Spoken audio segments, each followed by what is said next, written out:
السلام عليكم، مساء الخير عليكم وأهلا بكم في لايف استثنائي لتغطية قرارات الاحتياطي الفيدرالي الأمريكي. النهاردة إن شاء الله القرارات متوقع أن هي تصدر بعد نصف ساعة من الآن، وإن شاء الله نتطلع لخطاب جيروم باول رئيس الاحتياطي الفيدرالي الأمريكي بعد ساعة من الآن في تمام الساعة 8:30 بتوقيت مصر. إن شاء الله عايزين نتكلم سريعا على التوقعات، ماذا نتوقع من اجتماع اليوم، ما هي الأمور اللي إن شاء الله هنبحث عليها، وإيه هي الأشياء اللي هننتظر إن احنا نسمعها من جيروم باول خلال الخطاب. إن شاء الله هنبدأ نشوف ما هو تأثير هذا الحديث إن شاء الله على الأسواق المالية، وماذا نتوقع في الفترة المقبلة. إن شاء الله يكون لايف مفيد جدا وقيم. هنتكلم من حيث التحليل الأساسي وماذا نتوقع، وأيضا هننزل على الشارتس نبدأ نشوف ماذا يقول التحليل الفني، وهو السؤال اليومي لنا إن شاء الله.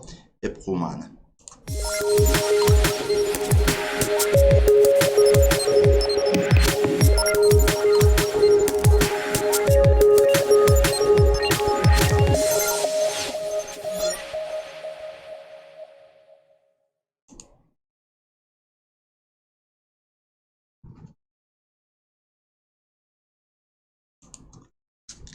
أهلا بكم مرة تانية. اجتماع هام جدا يعني لأكثر من سبب. طبعا اجتماعات الفيدرالي الأمريكي هي بتكون جدا جدا مهمة للأسواق المالية، ولكن الاجتماع ده أيضا ليه أهمية إضافية، وهو إن احنا اجتماع ربع سنوي. احنا خلاص بنقفل تقريبا في الربع الأول من العام 2021. عايزين نعرف ما هي توقعات الفيدرالي الأمريكي، أو إزاي الفيدرالي الأمريكي يرى التعافي الاقتصادي في الفترة المقبلة، وهل الأدوات الخاصة بالسياسة النقدية كافية في هذه الفترة، أم هنبدأ نشوف بعض الإجراءات أو بعض الأدوات الزيادة اللي ممكن قد يلجأ إليها الفيدرالي الأمريكي. خلينا نتكلم بشكل بسيط وسريع عن ما هي التوقعات. في البداية طبعا ما زال الاقتصاد الأمريكي بعيد كل البعد عن مرحلة ما قبل فيروس كورونا. جيروم باول بقاله فترة بيتكلم، ومش بس جيروم باول، بقاله أعضاء اللجنة السياسية لجنة السياسة النقدية في الفيدرالي الأمريكي بيتكلموا بقالهم فترة إن التوظيف بيتحسن، ولكن ما زلنا بعيدين كل البعد عن المستهدف أو الاستغلال الأمثل، أو التوقعات، أو المستهدفات المرجوة من التوظيف. التضخم بنستهدف 2% أو أعلى من 2%، وما زلنا بعيدين كل البعد عن هذه المستويات. فبصورة كبيرة لا نتوقع أي تغيير في سعر الفائدة على الدولار الأمريكي. هتستمر حول نفس المستويات الصفرية إلى مستويات 25 أو 0.25%. ده بصورة كبيرة المتوقع. بخصوص برنامج شراء الأصول، هو حاليا حول مستويات 120 مليار دولار شهريا. أيضا نتوقع أن هو يتم تثبيته حول نفس المستويات. تعافي اقتصادي موجود، ولكن بسيط جدا، وما زلنا بعيدين كل البعد عن المستهدفات. وده هتكون إن شاء الله النظرة والحديث خلال خطاب اليوم. ولكن في حاجتين مهمين جدا، أو خلينا نقول 3 حاجات مهمة جدا لازم إن شاء الله هننتظرهم خلال خطاب اليوم. أول حاجة، متوقعين طبعا لازم هيكون في توقعات بخصوص الاقتصاد، وتوقعات بخصوص الناتج المحلي الإجمالي للعام 2021. طيب، توقعات الفيدرالي الأخيرة بخصوص الجي دي بي أو الناتج المحلي الإجمالي للعام 2021 هي تقريبا مستويات 4.2%.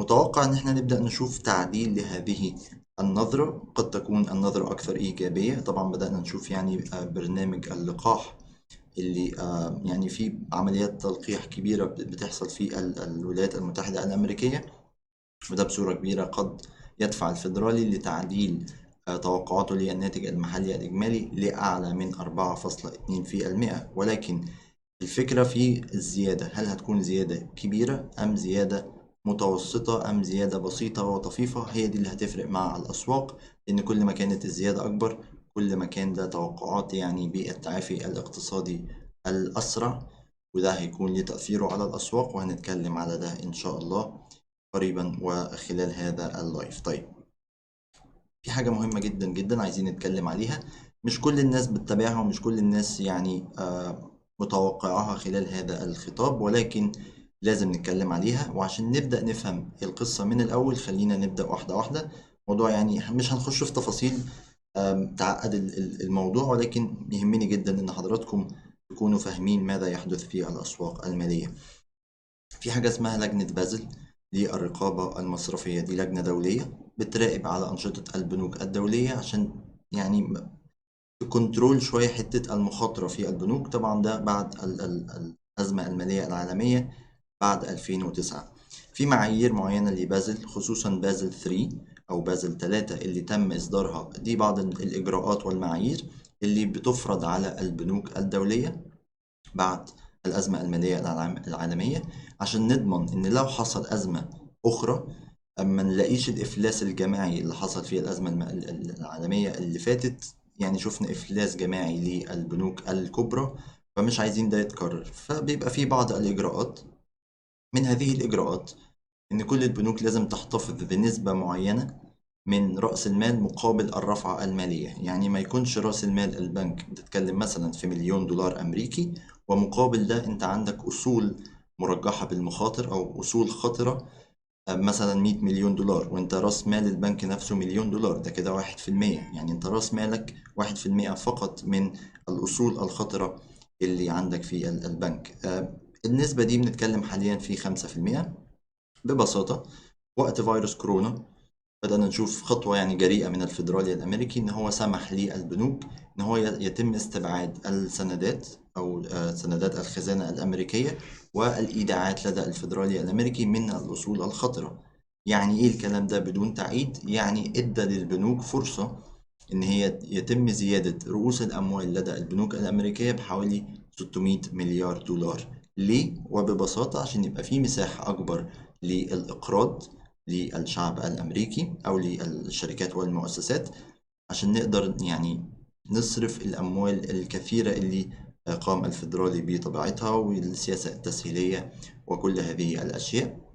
طيب هذا الإعفاء اللي سمح للبنوك الأمريكية أو عطلهم إضافة حوالي $600 مليار في رؤوس أموالهم، هذا الإعفاء ينتهي في 31 مارس.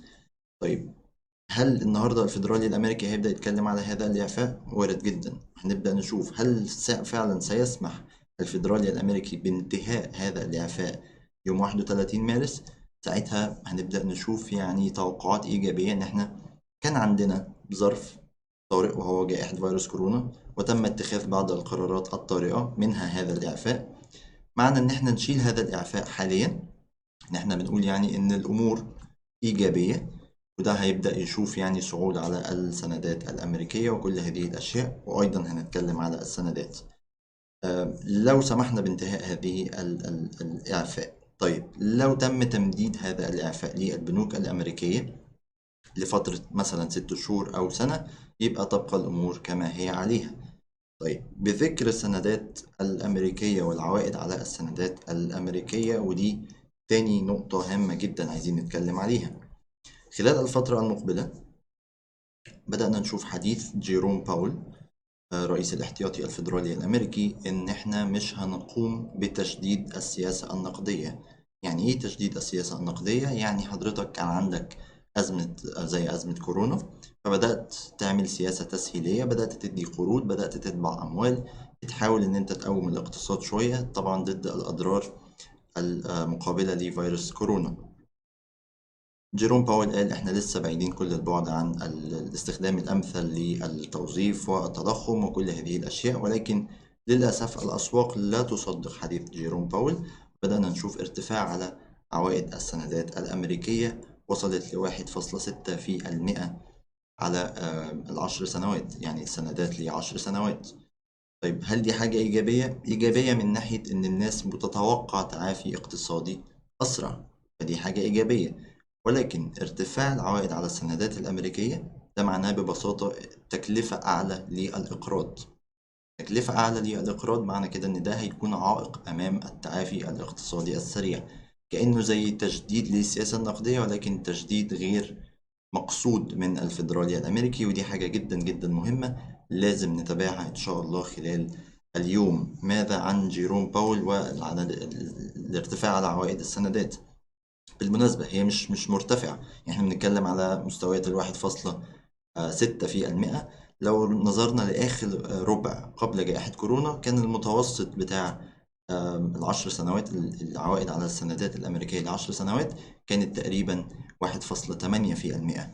فما زلنا دون مستويات ما قبل فيروس كورونا، ولكن الفكرة مش في وصلنا لكام برسنت، ولكن الفكرة في الارتفاع القوي اللي شهدناه بوتيرة كبيرة. يعني الربع الحالي وهو الربع الأول من 2021 شهد خامس أكبر ارتفاع ربع سنوي على السندات الأمريكية منذ 1995. ودي حاجة جدا جدا مهمة، لازم نتابع إن شاء الله حديث جيروم باول خلال اليوم، خلال الخطاب، عشان نبدأ نشوف كيف سيتعامل جيروم باول مع هذا الأمر. طبعا سيتم سؤاله من قبل الصحفيين عن الفيد تابرينج أو تشديد السياسة النقدية. مفروض الأسواق عايزة تسمع يعني إن هو التابرينج مش هيحصل دلوقتي. عايزين نشوف كيف سيجاوب جيروم باول على هذا السؤال، وهل سينجح في إقناع الأسواق إن إحنا لسه أمامنا بعض الوقت لتشديد السياسة النقدية، أم هنلاقي استكمال ارتفاع على عوائد السندات، وده طبعا بيضغط على تداولات الذهب. دي بصورة كبيرة أهم التفاصيل اللي عايزين نتكلم عليها خلال اجتماع اليوم. طيب، السلام عليكم يا أستاذ علي، السلام عليكم يا أستاذ سيد، أهلا بكم جميعا. طيب، لو في حد عنده أي سؤال يا شباب ممكن يسيبه في كومنت. يعني احنا هنتكلم أو اتكلمنا تحليل أساسي، ولسه هنتكلم تحليل أساسي بعد القرار، وأيضا هنتكلم على التحليل الفني. لو حد عنده أي سؤال على تحليل فني على أي زوج ممكن جدا يسيبه في كومنت، وإن شاء الله هنرد عليه في ساعتها. طيب، حاليا كده قبل القرار بحاجة بسيطة، يعني خلاص القرار فاضل له ربع ساعة والخطاب كمان 45 دقيقة. الأسواق بتعمل إيه؟ من امبارح الأسواق ما عملتش تقريبا أي تحرك جيد على الدولار الأمريكي. بدأنا نشوف تداول عرضي. التداول العرضي هنا بنتكلم على مستويات تقريبا 91.90. تداول عرضي جدا جدا ضعيف على الدولار الأمريكي، وده طبعا بيوضح مما لا يدع مجالا للشك، هو ترقب. الناس مش عارفة ايه اللي هيحصل. اجتماع زي ما قلنا جدا جدا مهم. الدولار الأمريكي بيتداول بشكل عرضي. أهم المستويات اللي لازم نراقبها إن شاء الله خلال الاجتماع وخلال الخطاب هي مستويات 92 نقطة على الفريم النصف ساعة. يعني نموذج مثلث صاعد. ان لم يكن النموذج ده اللي انا احب اشوفه، او يعني خلاص احنا داخلين في نقطة ان المثلث قرب ينتهي، ولكن انا بتكلم على السيكولوجية او السلوك المتداولين على الدولار الامريكي. مستويات ال 92 جدا جدا مهمة. بدأنا نحاول نخترقها، ولكن لسه لم نثبت بالتداولات اعلاها، ومع ذلك بدأنا نشوف قمم اعلى، عفوا قيعان اعلى من القيعان السابقة. ادي 1 2 3 4 بصورة كبيرة. ده بيوضح يعني شهية مرتفعة لشراء الدولار الأمريكي خلال الاجتماع إن شاء الله. لو فشل جيروم باول مجددا في طمأنة الأسواق إن إحنا مش هنشدد السياسة النقدية حاليا، هنبدأ نشوف ارتفاع على مستويات ال 92، وإن شاء الله هنستكمل الصعود على الدولار الأمريكي. خلونا نتكلم، مادام اتكلمنا على الدولار تعالوا ناخد نظرة على عوائد السندات الأمريكية. عوائد السندات الأمريكية على الفريم اليومي وصلنا للقمة الخاصة بعام 2020، أو يعني القمة ما قبل فيروس كورونا. أستاذ خالد بيقول أشبه بنموذج المثلث الصاعد اللي على المؤشر الدولار. ده صحيح.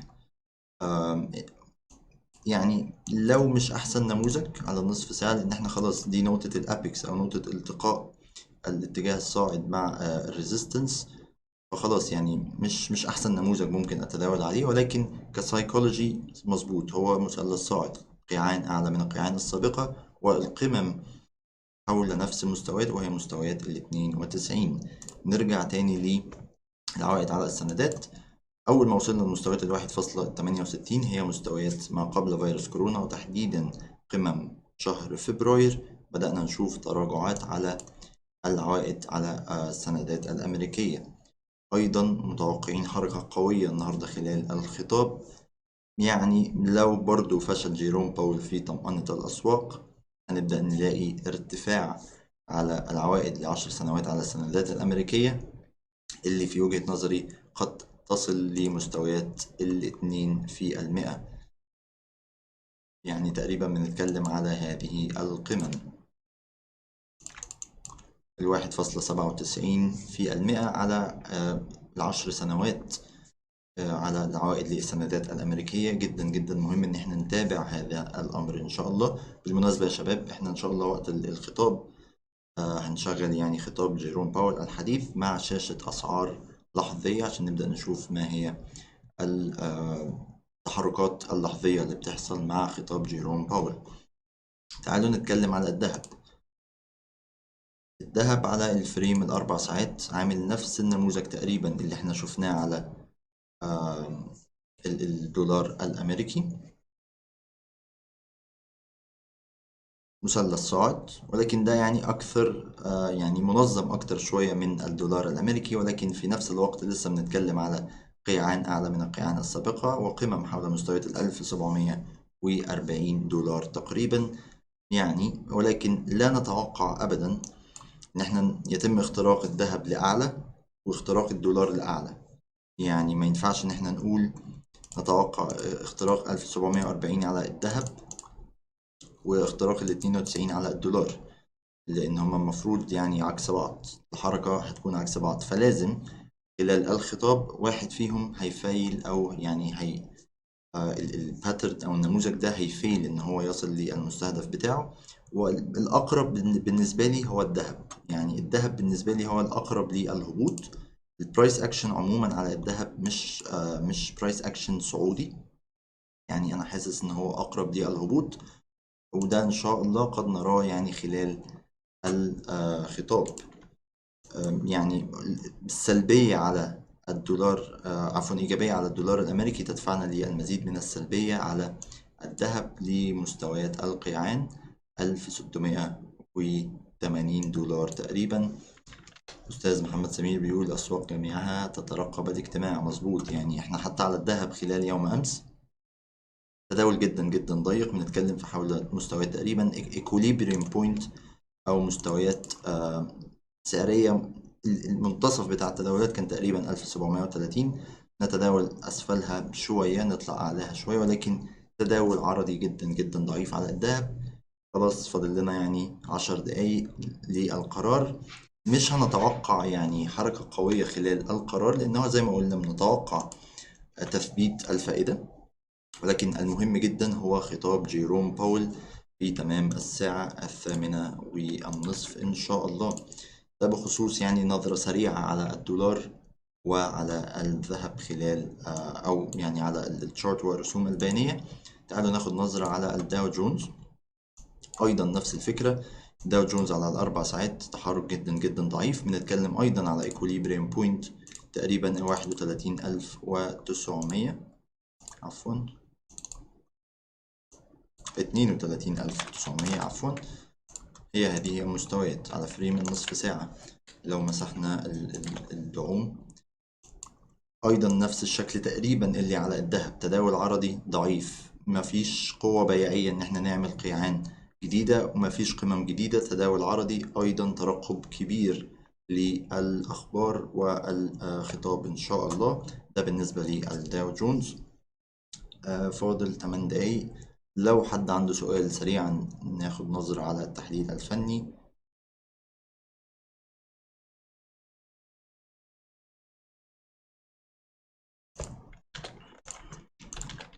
النفط سلبي، يعني بدأنا نشوف بعض السلبية على النفط. على الأربع ساعات وصلنا لمستويات 65.10، يعني مثلث متماثل تم كسره لأسفل، فنتوقع بعض السلبية أو استكمال الهبوط على النفط، ولو كان هبوط تصحيحي، لأن احنا يعني كان صعود كبير جدا على النفط خلال الفترة المقبلة، فمش بنتوقع يعني هبوط، ما نقولش عليه هبوط، ولكن هبوط تصحيحي أو امتداد للتصحيح الحالي. يعني قد نرى المزيد من التراجعات على النفط الأمريكي خلال الفترة المقبلة. الباوند دولار، تعالى ناخد نظرة على الباوند دولار للأستاذ علي.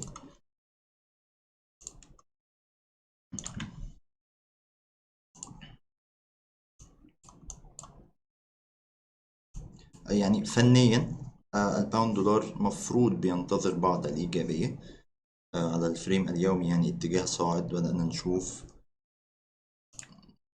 قاع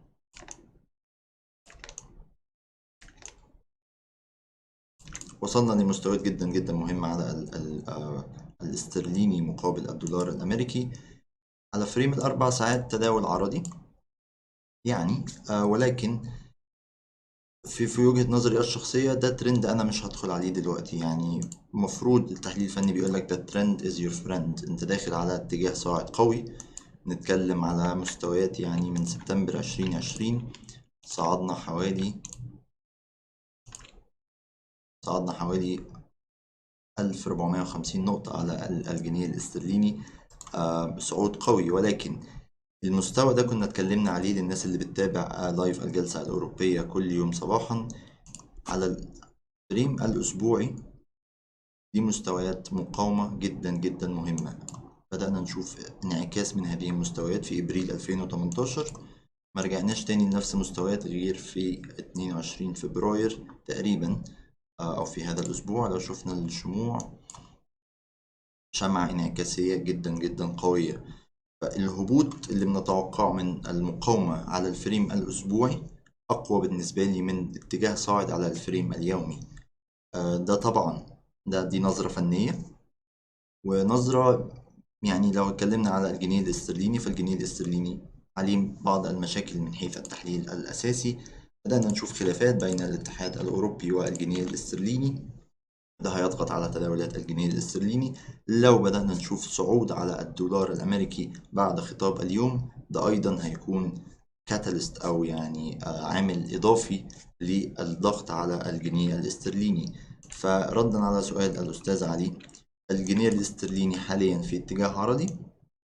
مش برجح ان احنا نخش مع هذا الاتجاه، ترند از يور فريند صحيح، ولكن في بتبقى اشارات بتقولك ان هذا الاتجاه قد يتم كسره. ففي هذه الحالة انا بالنسبة لي هنتظر ايه؟ هنتظر كسر لهذه المستويات، تكون كسر للاتجاه الصاعد مع اختبار لهذه القمم، وهنبدأ نستكمل الهبوط والتراجع على الجنيه الاسترليني ان شاء الله خلال الفترة المقبلة. ده بالنسبة للجنيه الاسترليني. لو يعني لسه قدامنا 5 دقايق كده للخطاب، لو حد عنده أي سؤال ممكن يسيبه في كومنت وهنرد عليه حالا.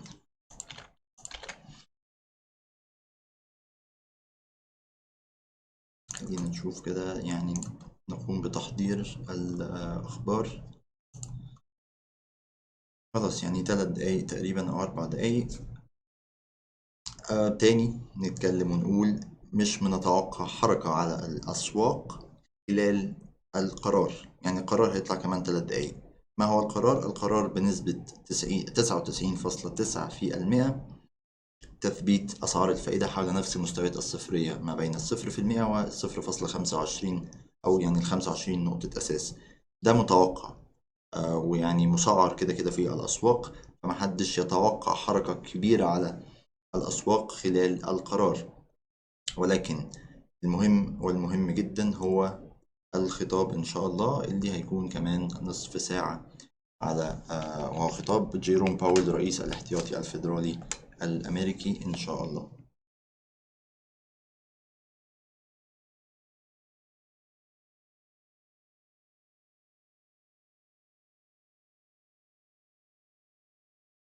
اوكي، يعني واضح ان محدش عنده سؤال دلوقتي لان احنا يعني جميعا مترقبين القرار. خلينا نفتح آه،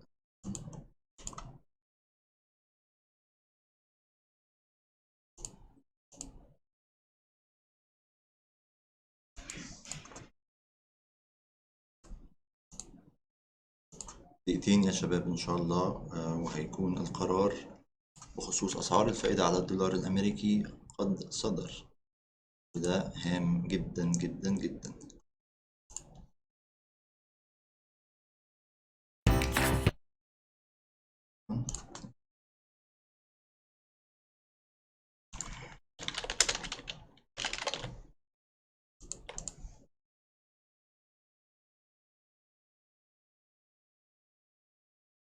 لسه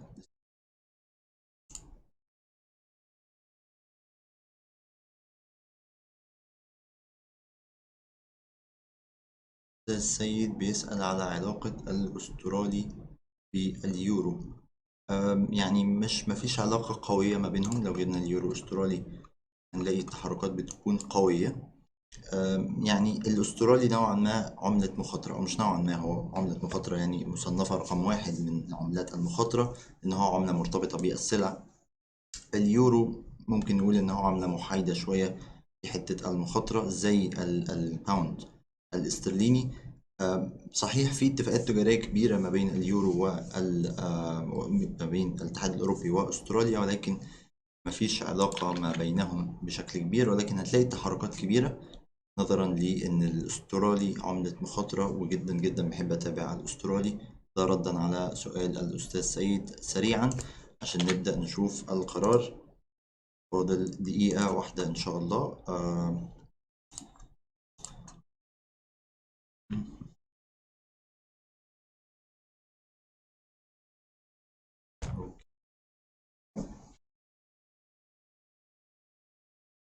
خلينا نجيب الأسواق. ده تشارت مجمع، يعني عندنا الدولار الأمريكي، العوائد على السندات الأمريكية لعشر سنوات، الداو جونز والذهب على فريم 5 دقايق عشان نبدأ نشوف التحرك. خلينا نجيب الايكونوميك كالندر. هل في تحركات في الأسواق؟ يعني صعود بسيط على الداو، صعود على الذهب، تم تثبيت الفائدة بالذهب لغاية 1734. الدولار هبوط، اوكي، وهبوط على العوائد على السندات الأمريكية، يعني 40 نقطة على الذهب في 5 دقايق، مش في 5 دقايق، يعني في أقل من 5 دقايق على الفريم اليومي. 45 نقطة على الذهب في دقيقة واحدة. هبوط على العوائد على السندات الأمريكية لعشر سنوات، مستويات 1.64. الدولار الأمريكي زي ما حضراتكم شايفين. طيب خلينا نجيب سريعا خطاب اللجنة الفيدرالية للسوق المفتوح بخصوص الاجتماع. اوكي، الدولار الأمريكي. خلينا نشوف على التايم فريم.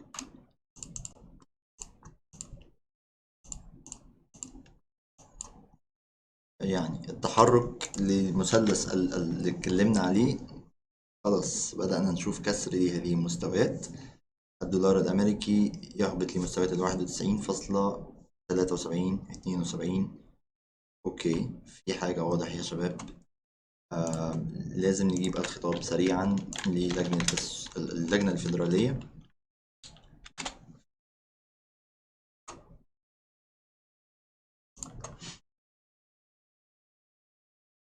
عندنا سؤال: الدول الأشخاص حاليا متجهين للذهب، هل أنت شايف إن 2008 جاية والدولار هيخسر؟ يعني حضرتك بتتكلم على نظرة طويلة المدى شوية، هنتكلم عليها، ولكن خلينا نتابع الخطاب.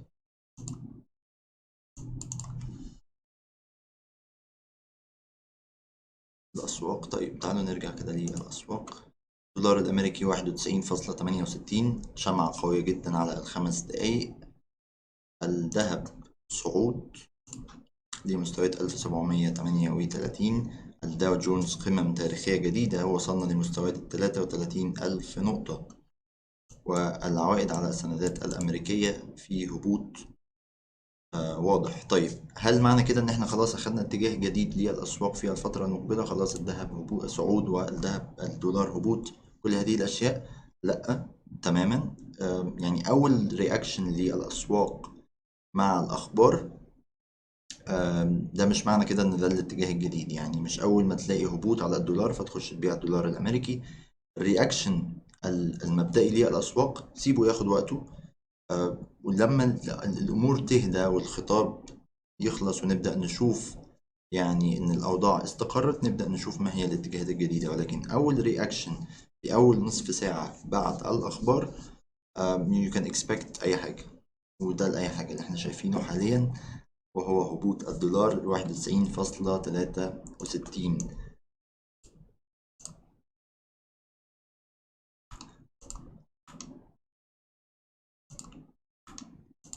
طيب الخطاب بتاع اللجنة الفيدرالية للسوق المفتوح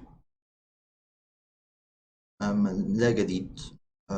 The path of the economy will depend significantly on the course of the virus. لسه يعني سياسة wait and see، مش عارفين الفيروس ممكن يعمل ايه في الاقتصاد. لسه من achieve أو من seek to achieve maximum employment. لسه بنأمل إن احنا نوصل لأقصى توظيف. والانفليشن at 2%، معدلات التضخم ما زالت حول 2%، يعني نفس الكلام. وإن احنا برضو هنستهدف تضخم أعلى مستويات 2% للفترة المقبلة، عشان الافريج بتاعنا عموما يكون 2%. عايزين يعوضوا يعني الفترة المقبلة. الذهب رجع تاني لمستويات 1730 زي ما احنا شايفين. يعني ده اكشن بيحصل حاليا على الأسواق. العوائد على السندات الأمريكية بعد الهبوط بدأنا ترتفع تاني ل 1.67.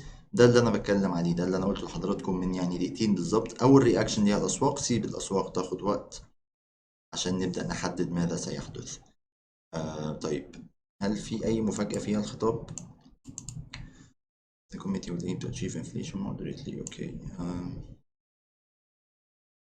تثبيت سعر الفائدة ده اتكلمنا عليه.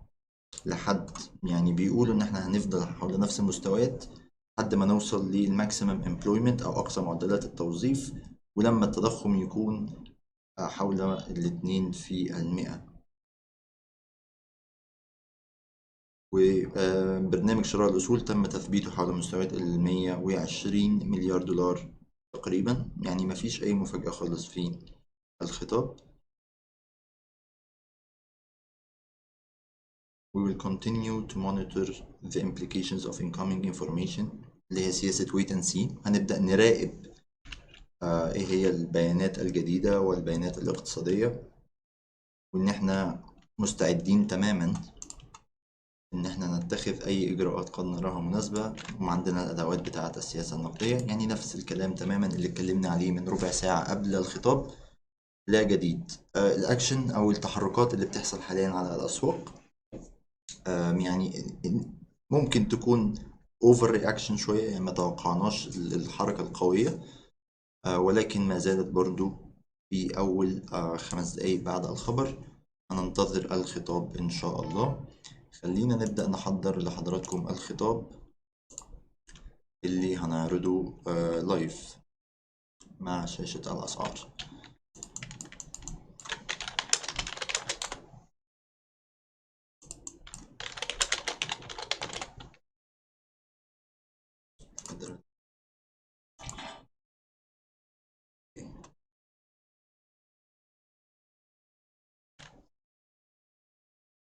العفو يا أستاذ سيد. يعني احنا معانا يا شباب دلوقتي حوالي 25 دقيقة لخطاب جيروم باول. وقت الخطاب هنعرض الخطاب مع شاشة أسعار عشان نبدأ نشوف ما هو الحديث وإيه هو التأثير على الأسواق المالية. ففي الوقت اللي فاضل ده لحد الساعة 8:30 بتوقيت القاهرة، لو حد عنده أي سؤال تكنيكال ممكن يسيبه في كومنت وهنرد عليه حالا إن شاء الله. عبال بس ما نبدأ نجهز الفيدرالي.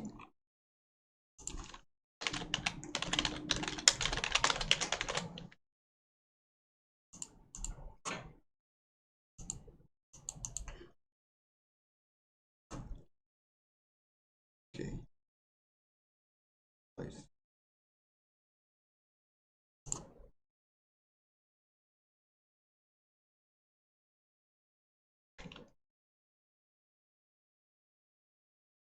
لسه مفيش أي لايف من الفيدرالي الأمريكي. المفروض إن شاء الله يكون الساعة 8:30، بس بيبدأوا يعني قبلها كده يقولك waiting for. بيبقى في كاونت داون بسيط ظريف. لسه لم يتم بدءه على موقع الفيدرالي الأمريكي.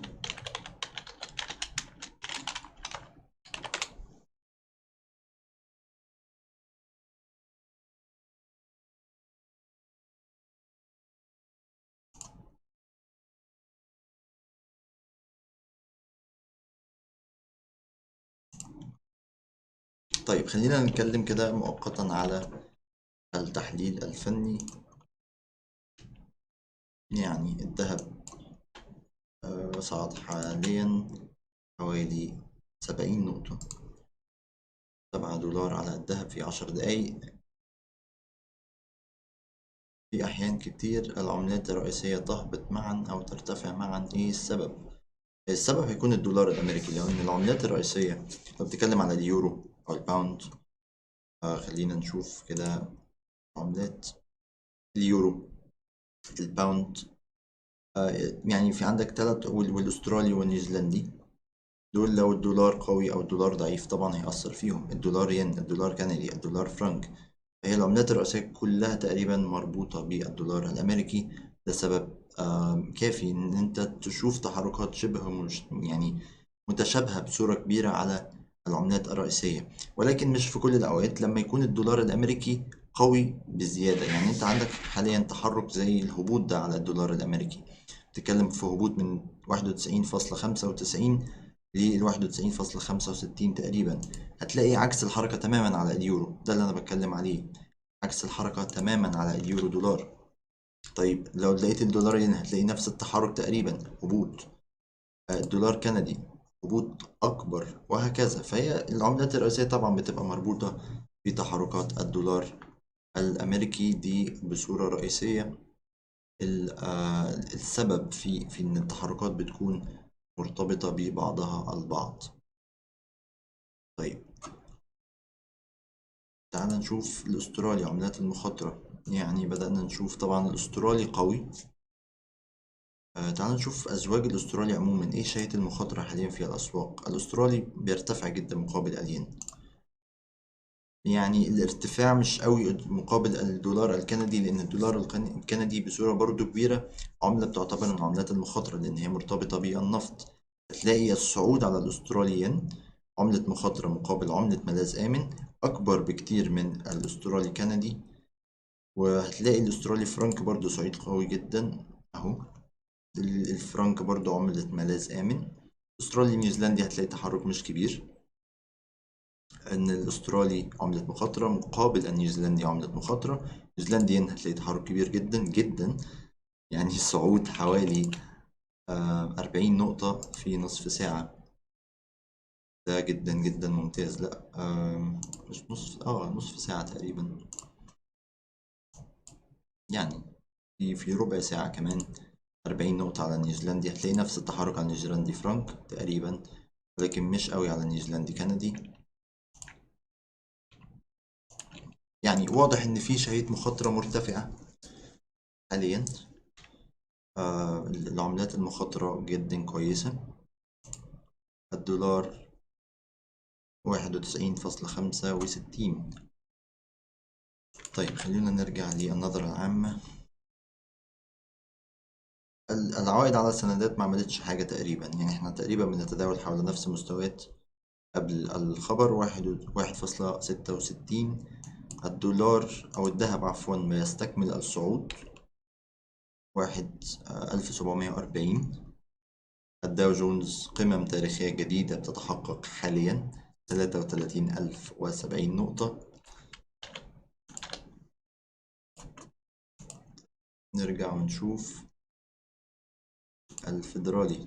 يعني فاضل خلاص تقريبا ربع ساعة على الأخبار أو على الخطاب.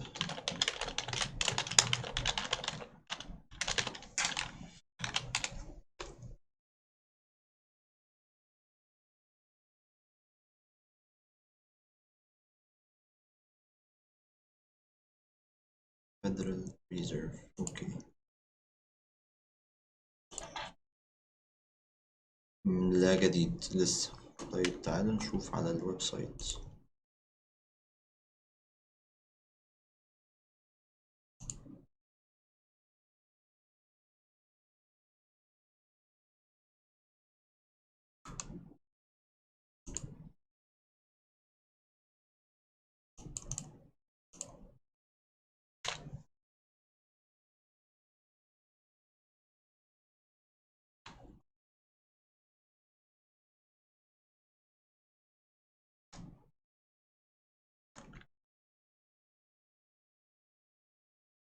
كور انفليشن.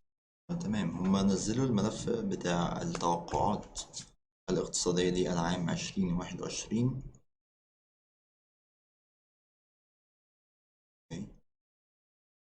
ديسمبر بروجكشن.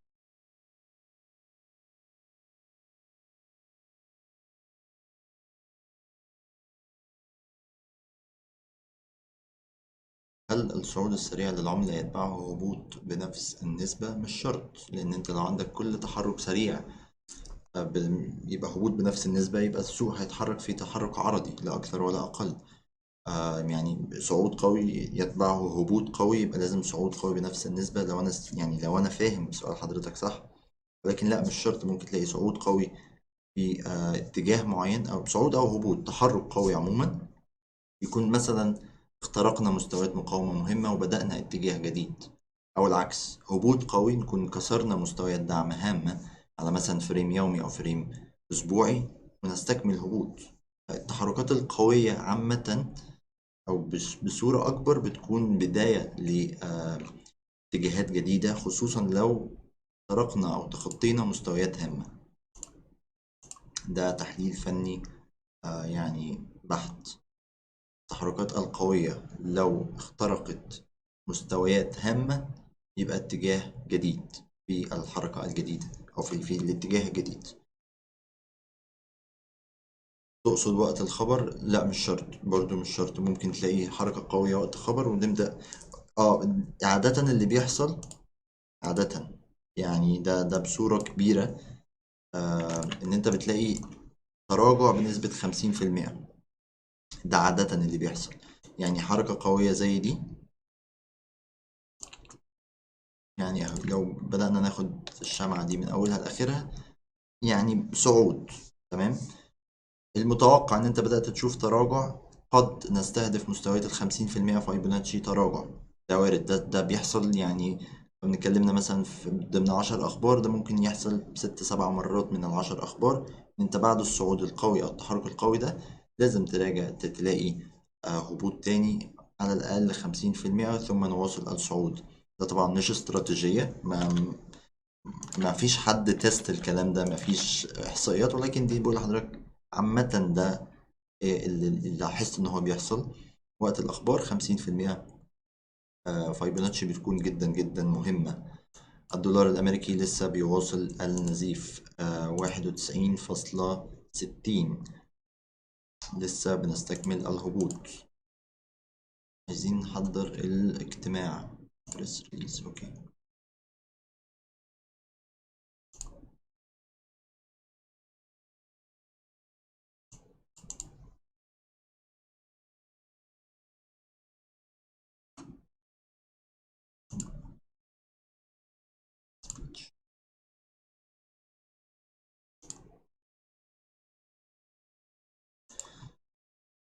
بس مفيش.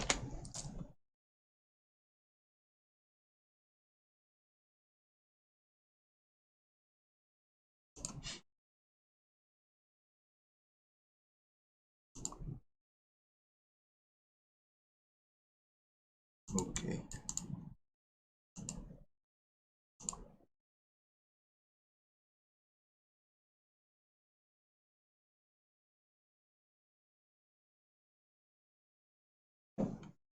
الدولار الأمريكي يا شباب 91.60. يعني طبعا هبوط على الدولار الأمريكي يقابله صعود على الذهب. العوائد على السندات الأمريكية مش هبوط قوي، يعني لسه بنتكلم في نفس المستويات تقريبا. والداو جونز قمم تاريخية جديدة، ما وصلناش لهذه المستويات في تاريخ الداو جونز. أعلى قمة جبناها حاليا هي مستويات 33,075. بدأنا نشوف بعض التراجع، ده وارد. طيب ايه اللي هيحصل وقت الخطاب؟ توقعي ان هنبدأ نشوف هدوء على الحركة بنسبة كبيرة خلال الخطاب، خصوصا في بداية الخطاب، لأن هو بيطلع يقرأ البيان اللي بيصدر عن اللجنة الفيدرالية للسوق المفتوح، وده مفهوش جديد. يعني أنا اطلعت عليه حاليا مفهوش جديد. فهنتوقع هدوء على الحركة، بنبدأ نستكمل العنف على التحركات مع بداية أسئلة الصحفيين. بنبدأ نشوف بقى إن هو الصحفيين بيحاولوا إن هم يطلعوا منه أي معلومة لم يتم ذكرها في خطاب اللجنة الفيدرالية للسوق المفتوح. طبعا هيتسأل على التابرينج أو تشديد السياسة النقدية، وهيحاولوا يعرفوا منه متى سيقوم الفيدرالي الأمريكي بهذه الأمور. فده جدا جدا مهم إن احنا نتابعه إن شاء الله.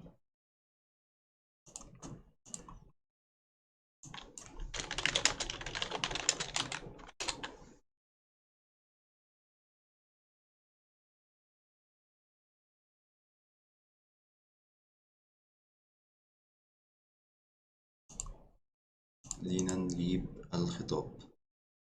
كوميك بريس كونفرنس 17 مارس. اوكي ممتاز.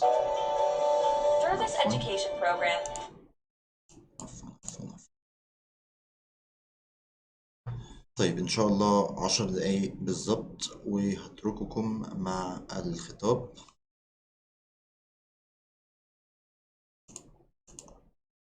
كوميك بريس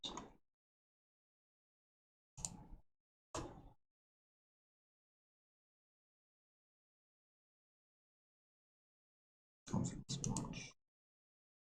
اوكي طيب قدامنا 10 دقايق يا شباب. لو حد عنده اي سؤال على التحليل الفني، اي سؤال تحليل اساسي، يعني اللي عنده اي استفسارات ممكن يجاوب عليها في خلال هذه ال10 دقائق، لان بعد كده ان شاء الله هترككم مع جيروم باول والخطاب الخاص باجتماع اليوم.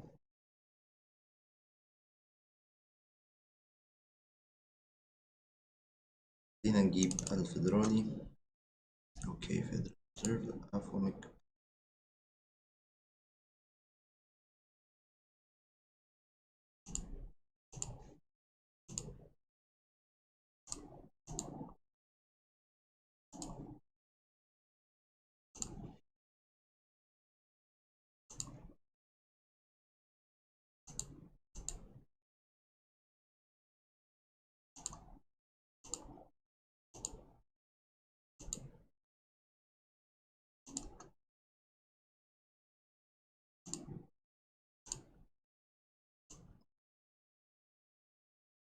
عفوا يا شباب بس بجيب لكم اللايف.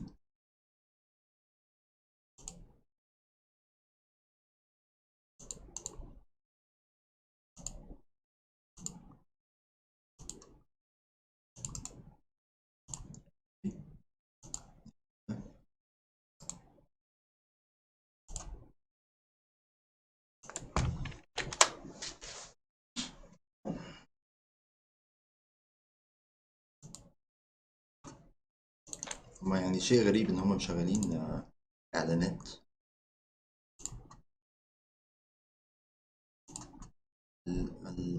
تمام اوكي كده احنا جاهزين ان شاء الله. كمان بالظبط 9 دقايق هنبدأ الحديث، هنبدأ الخطاب. طيب نشوف الأسواق. يعني بدأنا نشوف ارتفاع الدولار مستمر في الهبوط، الذهب مستمر في الصعود. طيب بصورة كبيرة خلاص شكرا، مفيش اتجاه صاعد يعني على الفريم حتى النصف ساعة على الدولار. فنيا لو الدولار استكمل او يعني لو ما شفناش كاونتر اكشن في عكس الصعود، يعني هذا الهبوط لو ما شفناش مقابله الصعود اعلى مستويات ال 92، يبقى احنا هنستكمل هبوط على الدولار الامريكي. يبقى دي كانت اتجاه او حركه هابطه، سوينج هابط لاسفل، ده كله تصحيح انتهى وهنبدا نستكمل الهبوط. خلي بالكم من حاجه يا شباب، نموذج المثلث الصاعد اللي احنا اتكلمنا عليه اللي هو ده، قمم او قيعان اعلى من القيعان السابقه وقمم حول نفس مستويات ال 92، لما بيتم كسره لأسفل ومش ده الطبيعي ومش ده اللي المفروض يحصل، بتكون يعني ريفرس للسايكولوجي بتاعة الأسواق. فدي بتكون حركة متوقعة عنيفة جدا لأسفل، وده اللي احنا بدأنا نشوفه. في حالة استمرت هذه الحركة كما هو عليه وثبتنا بالتداولات أسفل هذه المستويات، وده طبعا واضح جدا، أسفل مستويات ال 91.85، هنستكمل التراجع على الدولار الأمريكي على طبعا تايم فريم كبير. بقى هنستهدف هذه المستويات. هو ده القاع الرئيسي حاليا على الدولار الأمريكي 91.37. طبعا بكسره يكون التصحيح ده انتهى تماما، وهنبدأ نستكمل الهبوط على الدولار الأمريكي. ولكن دعونا لا يعني نستبق الأحداث، ونبدأ نستنى إن شاء الله خطاب جيروم باول بعد 7 دقائق من الآن.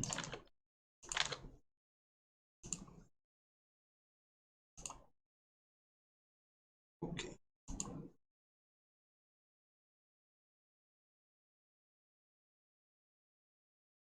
طيب تعالوا ناخد نظرة سريعة على الذهب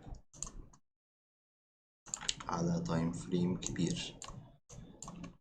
الذهب برغم ان التحرك عليه قوي على التايم فريم القصير، ولكن لسه حول مستويات 1740، يعني بدأنا نتخطاها 1741 حاليا، ولكن لسه برضو مقاومة هامة جدا.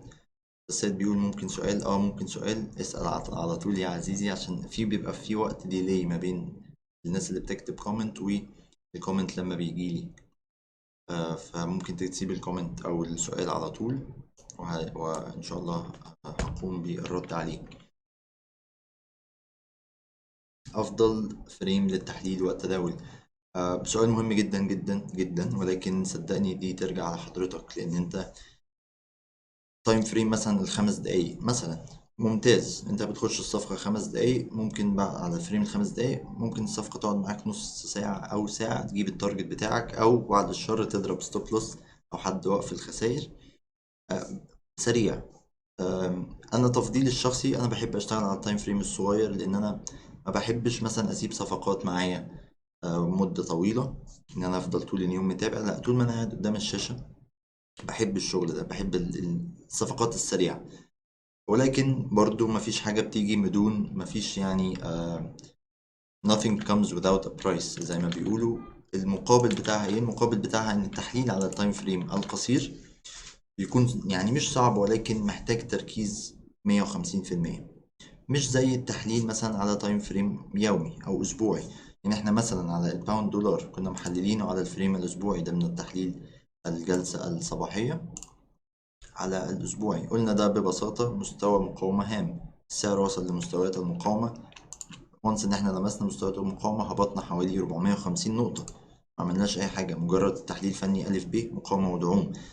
التايم فريم الكبير بيكون أسهل في التحليل، ولكن برضو في عيب إن أنت بيكون ممكن تلاقي فترات إن أنت السعر لسه ما مشاش فيها الاتجاه اللي أنت عايزه. لو أنت بايع هتلاقي السعر عاكس عليك فترة طويلة، ممكن أسبوع 2 3 ما وصلش لحد وقف الخسارة، ولكن في نفس الوقت هو مش عامل لك بروفيت.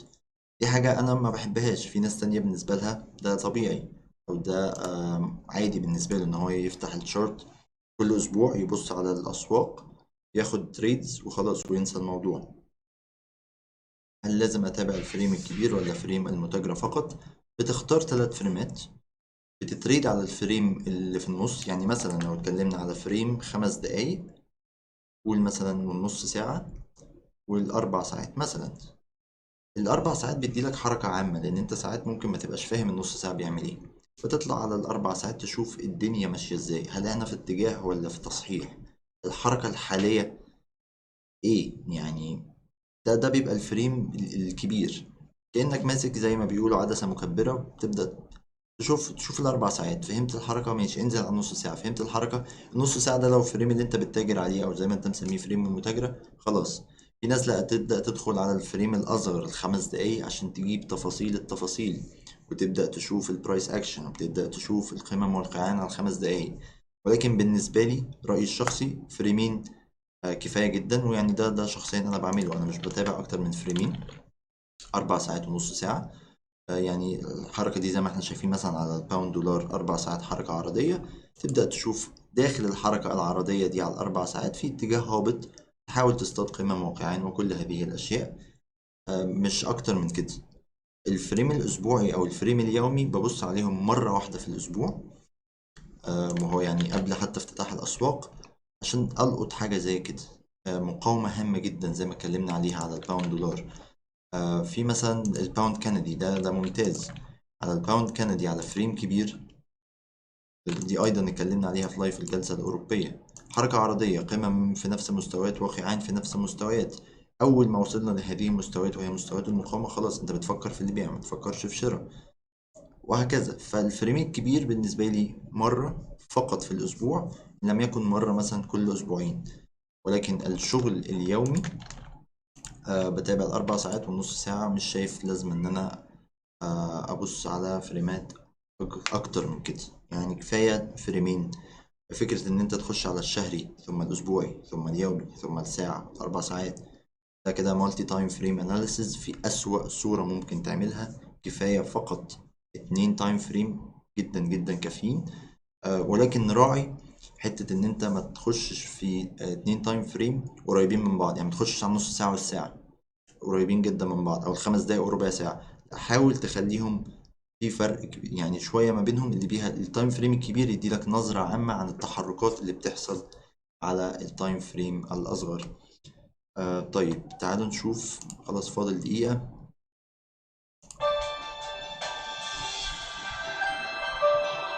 اوكي، عفوا يا شباب، عفوا.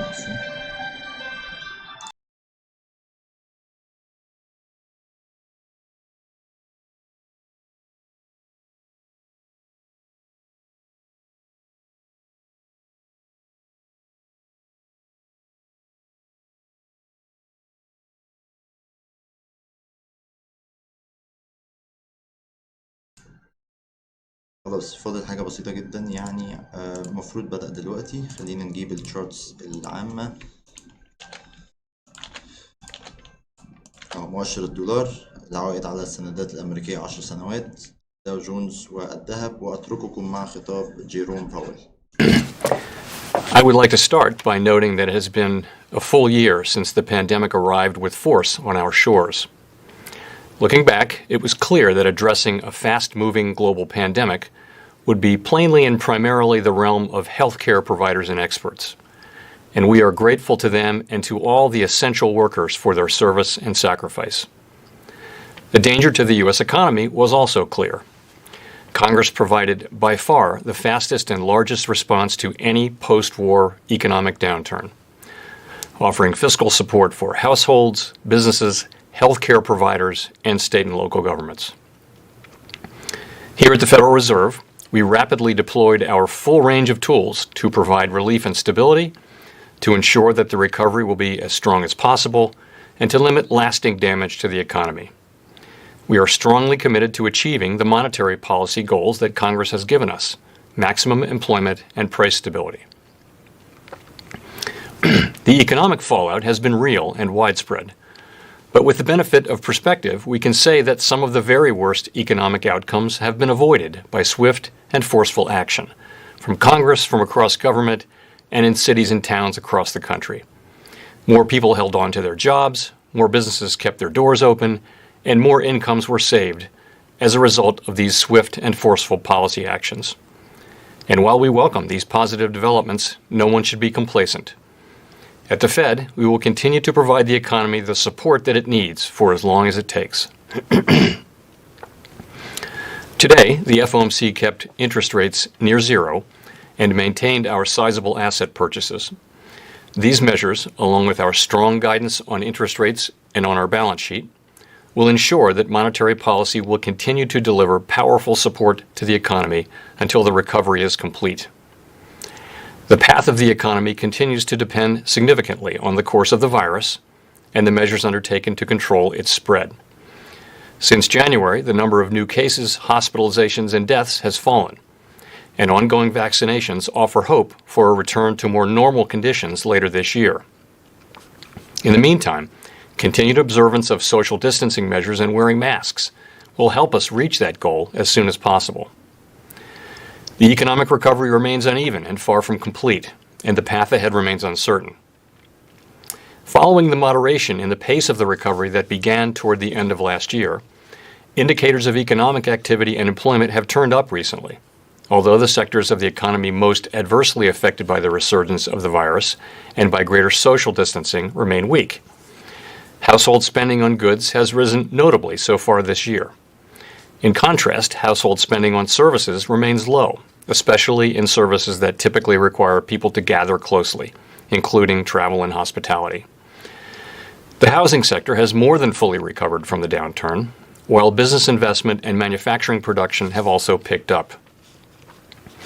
The overall recovery in economic activity since last spring is due importantly to unprecedented fiscal and monetary policy actions, which have provided essential support to households, businesses, and communities.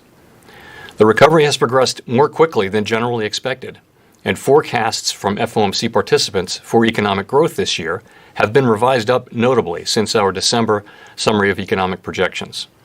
In commenting on the stronger outlook, participants noted progress on vaccinations, as well as recent fiscal policy. As with overall economic activity, conditions in the labor market have turned up recently. Employment rose by 379,000 in February, as the leisure and hospitality sector recouped about 2/3 of the jobs that were lost in December and January. Nonetheless, employment in this sector is more than 3 million below its level at the onset of the pandemic. For the economy as a whole, employment is 9.5 million below its pre-pandemic level. The unemployment rate remains elevated at 6.2% in February. This figure understates the shortfall in employment, particularly as participation in the labor market remains notably below pre-pandemic levels. Looking ahead, FOMC participants project the unemployment rate to continue to decline. The median projection is 4.5% at the end of this year and moves down to 3.5% by the end of 2023. The economic downturn has not fallen equally on all Americans, and those least able to shoulder the burden have been the hardest hit. In particular, the high level of joblessness has been especially severe for lower-wage workers in the service sector and for African Americans and Hispanics. The economic dislocation has upended many lives and created great uncertainty about the future. Overall inflation remains below our 2% longer-run objective. Over the next few months, 12-month measures of inflation will move up as the very low readings from March and April of last year fall out of the calculation. Beyond these base effects, we could also see upward pressure on prices if spending rebounds quickly as the economy continues to reopen, particularly if supply bottlenecks limit how quickly production can respond in the near term. However, these one-time increases in prices are likely to have only transient effects on inflation. The median inflation projection of FOMC participants is 2.4% this year and declines to 2% next year before moving back up by the end of 2023. The Fed's response to this crisis has been guided by our mandate to promote maximum employment and stable prices for the American people, along with our responsibilities to promote the stability of the financial system. As we say in our statement on longer-run goals and monetary policy strategy, we view maximum employment as a broad-based and inclusive goal. Our ability to achieve maximum employment in the years ahead depends importantly on having longer-term inflation expectations well anchored at 2%. As the committee reiterated in today's policy statement, with inflation running persistently below 2%, we will aim to achieve inflation moderately above 2% for some time, so that inflation averages 2% over time and longer-term inflation expectations remain well anchored at 2%. We expect to maintain an accommodative stance of monetary policy until these employment and inflation outcomes are achieved.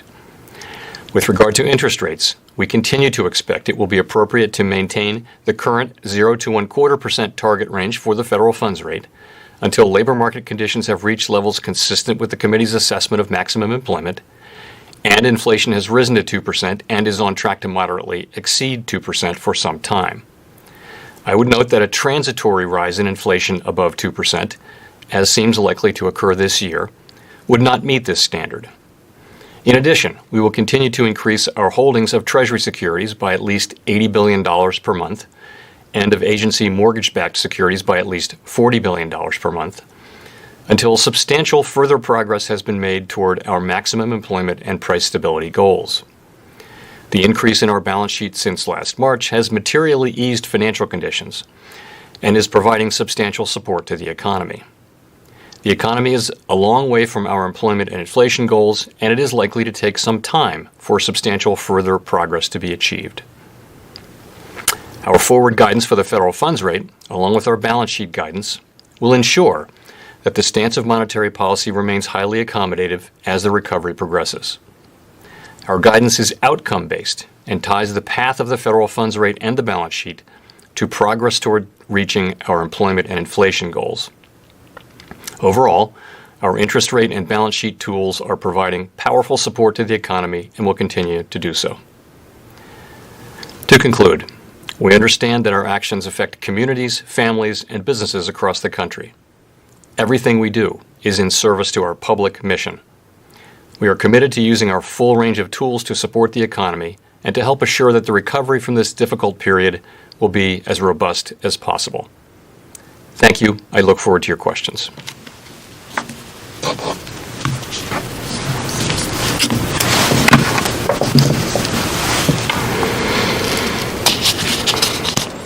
Howard from Reuters.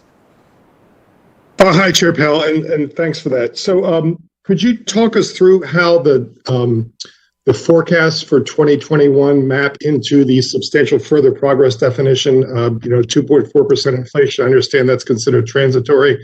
That still seems like some progress there. 4.5% unemployment. Is it time to start talking about tapering yet? Not yet.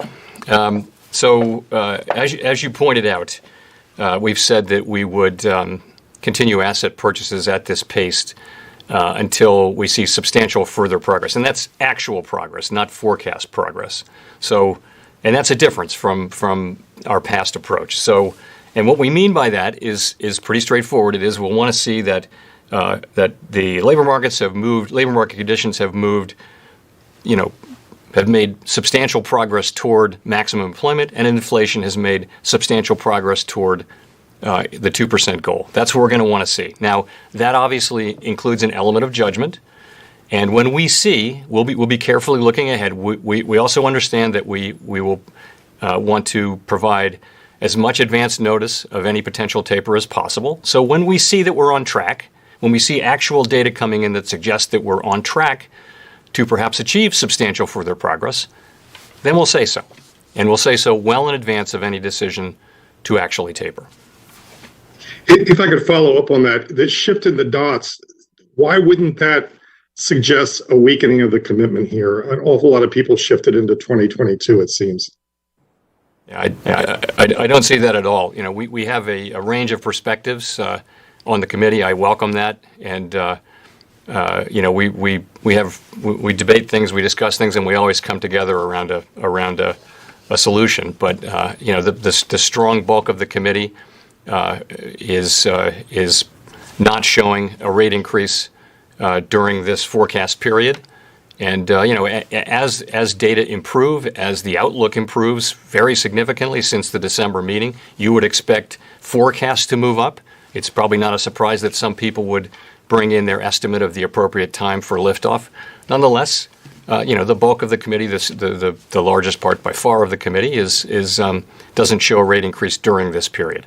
And again, part of that is wanting to see actual data rather than just a forecast at this point. We do expect that we'll begin to make faster progress on both spending, labor markets and inflation as the year goes on because of the progress with the vaccines, because of the fiscal support that we're getting. We expect that to happen, but we'll have to see it first. Great, thank you. Victoria. Hi, Chair Powell. I wanted to ask about the supplementary leverage ratio. There's been a lot of talk about what you all are going to do this month, which I'm happy to hear an update if you have one. But just sort of more broadly, do you think long term that the leverage ratio poses problems for implementing monetary policy at a time when the reserve supply is going to remain large? And if so, do you think that changes to the leverage ratio, including the SLR, are the way to deal with that problem? Victoria, support. We'll have something to announce on that in coming days, and I'm not going to expound upon your questions. Why don't you ask another question if you'd like to, because that one I'm just going to say that we're something in coming days. Sure. Okay. Well, then I'll ask about unemployment. You know, there's the unemployment rate is you all have projections for the U6 rate, but you've also been, you know, really emphasizing the fact that that's not the only thing that you all are looking at. You're also looking at labor force participation and things like that. So are you all looking at ways of maybe adding to how you're projecting the unemployment rate to the summary of economic projections? Well, let me say, as we say in our statement on longer run goals and monetary policy strategy, we look to a range of indicators on labor market. We never only looked at the unemployment rate, which is the only indicator of labor market outcomes that's in the SEP. We look at a very broad range. You hear us talk all the time about participation, about employment to population, which is the combination of the two, about different measures of unemployment. So it's wages, it's the job flows, it's all of those things they go into an assessment disparities of various groups. All that goes into an assessment of maximum employment. The trying to incorporate all of that into the summary of economic projections would not be practical. Obviously the thing that we do include is just the unemployment rate, and that's a very insufficient statistic. So it doesn't include a lot of other things that we do look at, and I wouldn't want to say that we're looking to include the other dozen things that we look at into the SEP, but from time to time we do look at adding different things. But I would just say the SEP it's a summary. It's one device. It's not going to include all of the things that we look at. I think you know the things that we look at. We talk about them all the time. So we're not actually looking actively at significantly broadening those indicators in the SEP right now. Thank you. Chris Rugaber, Associated Press. Thank you.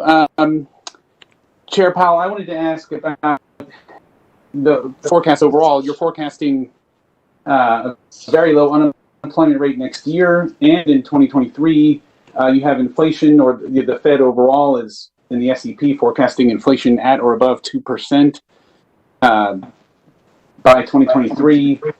Yet no rate hike in any of this forecast horizon. So is this telling us that you see a higher inflation rate than what's projected, or do you not? As you've been talking about, is the unemployment rate insufficient, or what is this telling us about the Fed's reaction function? That it seems you're meeting the Fed's dual mandate by 2023, yet again, no rate hike expected.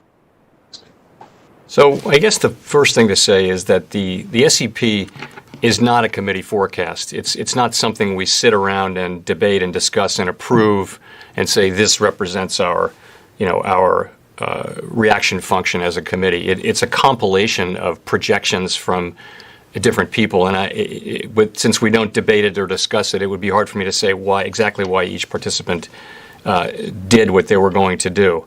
So all I would say about this is that we've laid out what I think is very clear guidance on liftoff. And it's really three things: labor market conditions that are consistent with our estimates of maximum employment. And as I mentioned, we consider a wide range of indicators in assessing labor market conditions, not just the unemployment rate. Inflation that has reached 2% and not just on a transitory basis, and inflation that's on track to run moderately above 2% for some time. The first two of those three are very much data-based. The third does have a little bit of an element of expectations in it. So we are very much determined to implement this guidance in a robust way. It is the guidance that we chose carefully to implement our new framework. And to meet these standards, we'll need to see data, as I mentioned.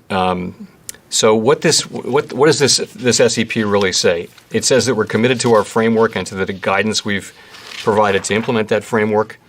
We will wait until the requirements set forth in that guidance are clearly met before considering a change in our policy rate. And the last thing I'll say is this. The state of the economy in 2 or 3 years is highly uncertain, and I wouldn't want to focus too much on the exact timing of a potential rate increase that far into the future. So that's how I would think about the SEP. Thank you. Paul Kiernan. Thank you, Chairman Powell. my question is twofold. One, how high are you comfortable letting inflation rise? There is some ambiguity in your new target, as you mentioned, expectations driven. And do you think that ambiguity might cause markets to price in a lower tolerance for inflation than the Fed actually has, thereby causing financial conditions to tighten prematurely? Is that a concern? Thanks. So we've said we'd like to see inflation run moderately above 2% for some time. And we've resisted, basically, generally, the temptation to try to quantify that. Part of that just is talking about inflation is one thing. Actually having inflation run above 2% is the real thing. So over the years we've talked about 2% inflation as a goal, but we haven't achieved it. So I would say we'd like to, perform. That's what we'd really like to do, is to get inflation moderately above 2%. I don't want to be too specific about what that means because I think it's hard to do that, and we haven't done it yet. When we're actually above 2%, we can do that. Look, I would say this. The fundamental change in our framework is that we're not going to act preemptively based on forecasts for the most part. And we're going to wait to see actual data. And I think it will take people time to adjust to that and to adjust to that new practice. And the only way we can really build the credibility of that is by doing it. So that's how I would think about that. Thank you. Matthew Boesler. Hi, Chair Powell. This is Matthew Boesler with Bloomberg News. So there's a widespread presumption at this point that the U.S. will reach herd immunity sometime this year. And all along, you've said that the path of the economy is going to be determined by the course of the virus. I'm curious, based on the projections that you released today that show unemployment will still be above estimates of maximum employment through the end of next year and perhaps sometime into 2023, do you think policymakers need to be doing more here to sort of align the herd immunity and full employment timelines, if you will? Thank you. So on herd immunity, I'm really going to leave that question to the experts. We don't control that. We're not responsible for defining it. We'll leave that whole discussion to the experts. I mean, what we're focused on is the part that we control, which is the support that we provide to the economy. And there we provided very clear guidance. And in the case of asset purchases, it's at their current level until we make substantial further progress. There is an element of judgment in that, and we'll supply clear communication well in advance of actually tapering. And we just went through the criteria for raising interest rates. They're very specific, and we're very much committed to having them fulfilled robustly. I would agree with you that the path of the virus continues to be very important. We have these new strains which can be quite virulent, and we're not actually done yet. And we're clearly on a good path with cases coming down, as I mentioned, but we're not done. And I'd hate to see us take our eye off the ball before we actually finish the job. So that's how I would look at that. If I could just briefly follow up, how do you see sort of the disconnect in terms of an economy that is expected to be widely reopened this year, but full employment taking longer to achieve? Is it the case that factors related to the virus will still be with us over the coming years? Is that how to interpret the forecasts? I think there's some of that. Sure, there'll be some of that. There'll still be some social distancing. People may be, for example, going into spaces that involve close contact with others. Some people will do that right away. Others will hold back, and so I think there'll be some of that. In addition, though, remember there are 10 million people, in the range of 10 million people, who need to get back to work, and it's going to take some time for that to happen. It can happen maybe more quickly than it has in the past, because it involves the reopening of a sector of the economy as opposed to stimulating aggregate demand and waiting for that to produce job demand for workers. This could be a different sort of a process, and it could be quicker. We don't know that. But it's just a lot of people who need to get back to work, and it's not going to happen overnight. It's going to take some time. No matter how well the economy performs, unemployment will take quite a time to go down, and so will participation. So that's all I can say. I think the faster the better. We'd love to see it come sooner rather than later. We'd welcome nothing more than that. But realistically, given the numbers, it's going to take some time. Thank you. Steve Leisman. Mr. Chairman, thank you. I wonder if you could, kind of a three-parter here, but all related. Would you comment on the current level of the 10-year yield and some other long rates out there, whether or not you think they would have a negative effect on the economy? And if not, is there a level that would give you concern? And finally, the third part, other central bankers have expressed concern about what's happened to yields in their countries, and even some taken action, but not you. Could you give us your general idea or orientation towards the idea of coming into the market and affecting a particular tenor of the bond market? Do you like that idea? Do you not like it? Is it at the top of your toolbox, or is it something that you think is at the bottom of the toolbox? Sure. So we monitor a broad range of financial conditions, and we're always attentive to market developments, of course. We're still a long way from our goals, and it's important that financial conditions do remain accommodative to support the achievement of those goals. And if you look at various indexes of financial conditions, what you'll see is that they generally do show financial conditions overall to be highly accommodative, and that is appropriate. So that's how we look at it. I would add, as I've said, I would be concerned by disorderly conditions in markets or by a persistent tightening of financial conditions that threaten the achievement of our goals. We think the stance of monetary policy remains appropriate. Our guidance on the federal funds rate and on asset purchases is providing strong support for the economy, and we're committed to maintaining that patiently accommodative stance until the job is well and truly done. Could you give us an idea of how you sort of feel about that tool of being able to come into a particular part of the market and either doing an operation twist or something like that? Is that something you feel to be the top of your toolbox, or something that you don't really prefer? You know, the tools we have are the tools we have. What I'm telling you is that the stance of monetary policy we have today, we believe is appropriate.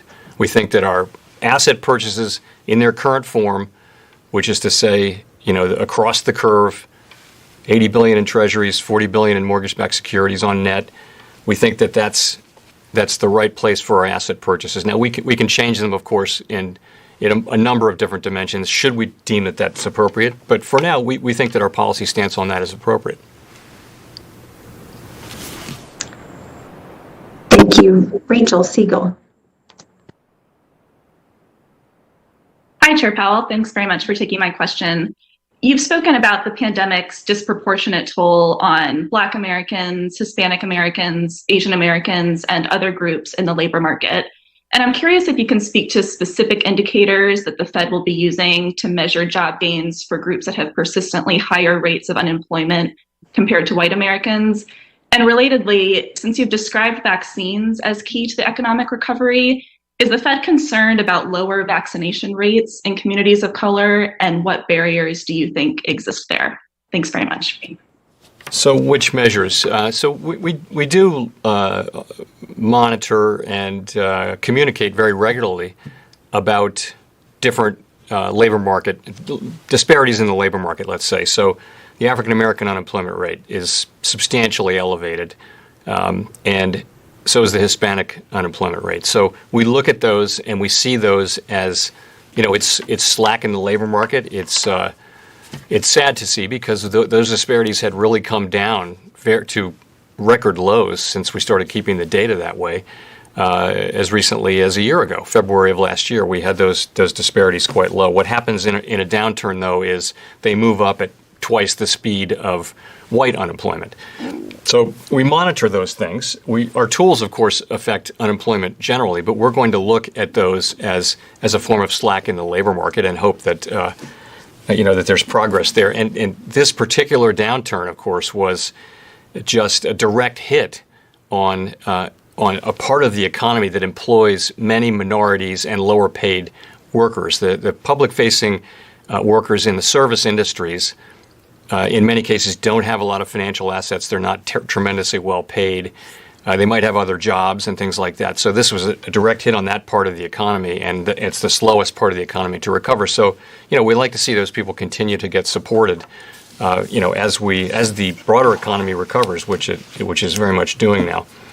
In terms of disparate levels of vaccination, those are facts, unfortunate facts. They're really not something we have within our policy toolkit to address, but it is true, though, that the data we have suggests that there are significant disparities between different ethnic groups, and but that's not for us. That's for fiscal authorities and the government more generally to work on. Thank you. Gina Smialek. Hey, Chair Powell. Thanks for taking our questions. I was wondering if you could talk a little bit about how you see the fiscal policy support that has come down the line affecting the economy's potential in the longer term, just in the sense that you've talked a lot about the potential for labor market scarring and how that might weigh on our sort of future prospects. And I wonder whether you see that sort of working in reverse. If we pull people back into the labor market more quickly, does that improve our chances? So I do think that fiscal policy overall will have really helped us to avoid much of the scarring that we were very, very concerned about at the beginning. And I think that's just the size and the speed with which Congress has delivered, with the CARES Act and since then, is going to wind up very much accelerating the return to full employment. It's going to make a huge difference in people's lives, and it has already. As I mentioned in my opening remarks, the recovery has been faster than we expected. Part of that just is very hard to predict, given we've never seen an event like this. But part of it is just the strength of the fiscal response, which I think will look good over the years. Longer term, to really, the first part of it is about avoiding scarring, and I think we've not avoided all of the scarring, but we've probably avoided the worst cases there. And I hope we keep at it, and we will keep at it with our policies, of course, to do whatever we can to make sure that continues.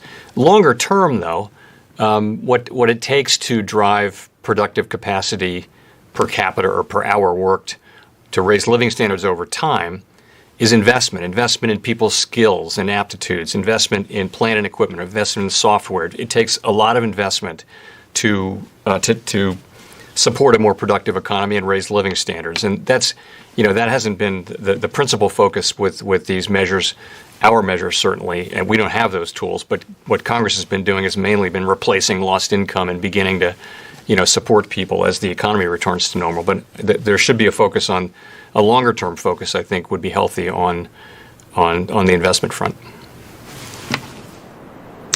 Thank you. James Politi. Thank you, Chair Powell. I wanted to ask a question about the Eurozone.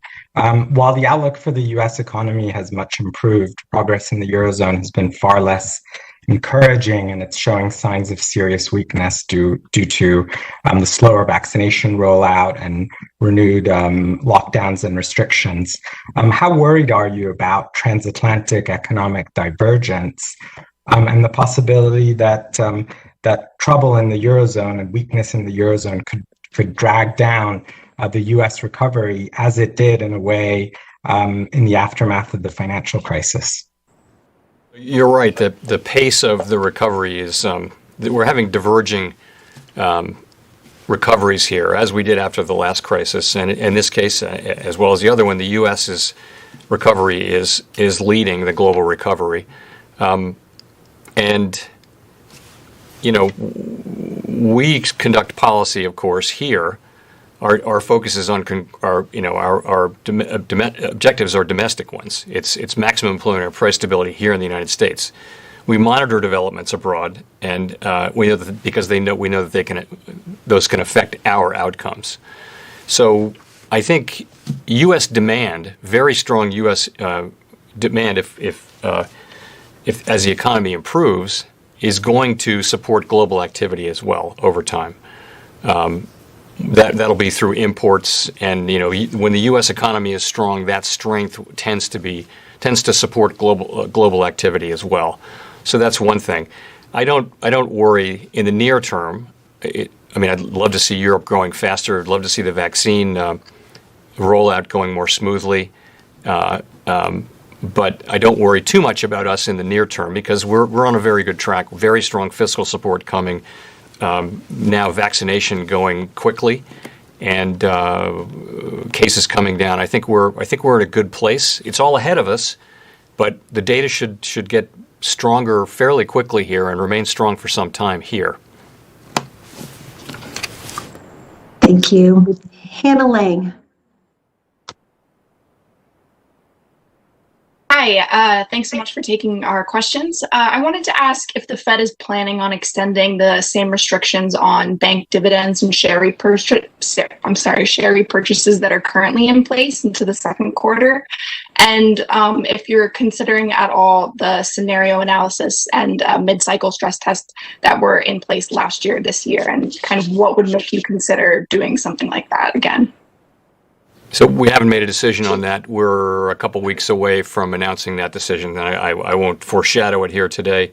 I will say we're going to continue our data-driven approach. You know that we restricted buybacks and dividends, so the firms are preserving capital.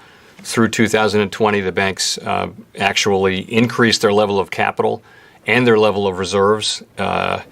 And the December stress tests showed that banks are strong and well capitalized under our hypothetical recessions that we used in December, which were quite stringent. We're right in the middle of our 2021 stress test, and we'll release those results before the end of June. And that layers, very significant additional stress on top of the stress the banks have already absorbed over the past year, with the unemployment rate going to 11% and stock prices falling more than 50%. So. But all of that, the results of the stress test and the decision on distributions, all of that is to come fairly soon, as I mentioned. Thank you. Edward Lawrence. Thanks, Chair Powell, for taking these questions. You laid out the standards to lift off, and back in June of 2020, you said you're not even thinking about raising rates. But I see 7 members seeing liftoff in 2023 and 4 next year. How much debate and how can you characterize that conversation has there been about moving off the lower bound earlier than signaled? Well, it all depends. We've set out very clear criteria for liftoff. Right, where we've said we want to see labor market conditions that are consistent with our estimates of maximum employment. And that doesn't just mean unemployment, it means a much broader set of criteria.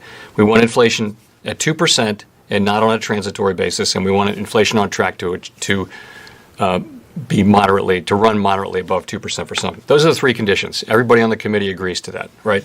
So it comes down to what's your projection for the economy? If you want to, people will have a range of assessments for how good the economy is going to be, and we don't. I would say that we're in a relatively highly uncertain situation. If you look at the uncertainty, people on the committee broadly say that uncertainty about the forecast is very high compared to the normal level. We haven't come out of a pandemic before. We haven't had this kind of fiscal support before, totaling it all up. So you're going to have different perspectives from committee participants about how fast growth will be, how fast the labor market will heal, how fast inflation will move up, and those things are going to dictate where people write down an estimate of liftoff. Of course, this isn't a decision to lift off now. We make that decision then, but it's an estimate based on assumptions about growth, and it's meant to be a tool to generally show the public how our objective function works, how we think about the future. It isn't meant to actually pin down a time when we might or might not lift off. We're not going to make that decision for some time. The chances are that the economy in that time and place will be very different from the one we think it'll be. So I sometimes with the dots, I have to be sure to point out that they're not a committee forecast. You know this, but they're not a committee forecast. It's just compiling these projections, really, of individual people.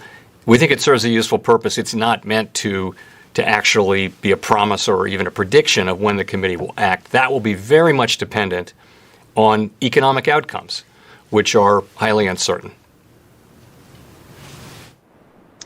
Thank you. We'll go to Brian Chung. Hi there, Chairman Powell. I wanted to elaborate a little bit on your commentary about the fiscal stimulus. So it sounds like you, I guess, see the case for even maybe more investment, at least from Congress, to support the more productive economy, as you answered to Gina's question. So we just had $1.9 trillion in spending. So where do you see the fiscal space right now? Do you still, I guess, maybe see the country in a place right now where it wouldn't be a concern if there were to be more spending at this time? No, so Brian, it's not up to us to decide what Congress should spend money on or when. I was answering Gina's question, which really was, how do we assure lack of damage to scarring, for example, or lack of damage to the productive capacity of the economy? And I think what's happened so far has done a pretty good job of that. But really, I wanted to make the longer run point that if to work on the productivity over longer periods, that comes down to a number of things. But one of those things is investment in people, in their skills, education, aptitude, all of those things. I'm not in any way suggesting that that's something Congress should work on right now, or that that's just not that's not our job. I'm just saying that is what fiscal policy can do. That really monetary policy can't do is invest in the future productive capacity of the economy, raise potential growth. Those things are completely tools that Congress has. And again, I wasn't making a comment at all on the current fiscal setting. Thank you. Next to Michael Derby. Great. Thank you for taking my question. I just wanted to get an updated view on your sense of your view on financial stability risks and whether or not you see any pockets of excess out in financial markets that concern you, either specifically to that area of the market or as in terms of like the threat that it could propose to the overall economy. Sure. So, as you know, financial stability for us is a framework. It's not one thing. It's not a particular market or a particular asset or anything like that. It's a framework that we have. We report on it semi-annually. The board gets a report on it quarterly, and we monitor every day. And it has 4 pillars, and those are 4 key vulnerabilities: asset valuations, debt owed by businesses and households, funding risk, and leverage among financial institutions. Those 4 things, and I'll just quickly touch on them. So if you look at asset valuations, you can say that by some measures, some asset valuations are elevated compared to history. I think that's clear. In terms of households and businesses, households entered the crisis in very good shape by historical standards. Leverage in the household sector had been just kind of gradually moving down and down and down since the financial crisis. Now there was some negative effects on that. People lost their jobs and that sort of thing, but they've also gotten a lot of support now. So the damage hasn't been as bad as we thought. Businesses, by the same token, had a high debt load coming in, and many saw their revenues decline. But they've done so much financing, and there's a lot of cash on their balance sheets. So nothing in those 2 sectors really jumps out as really troubling.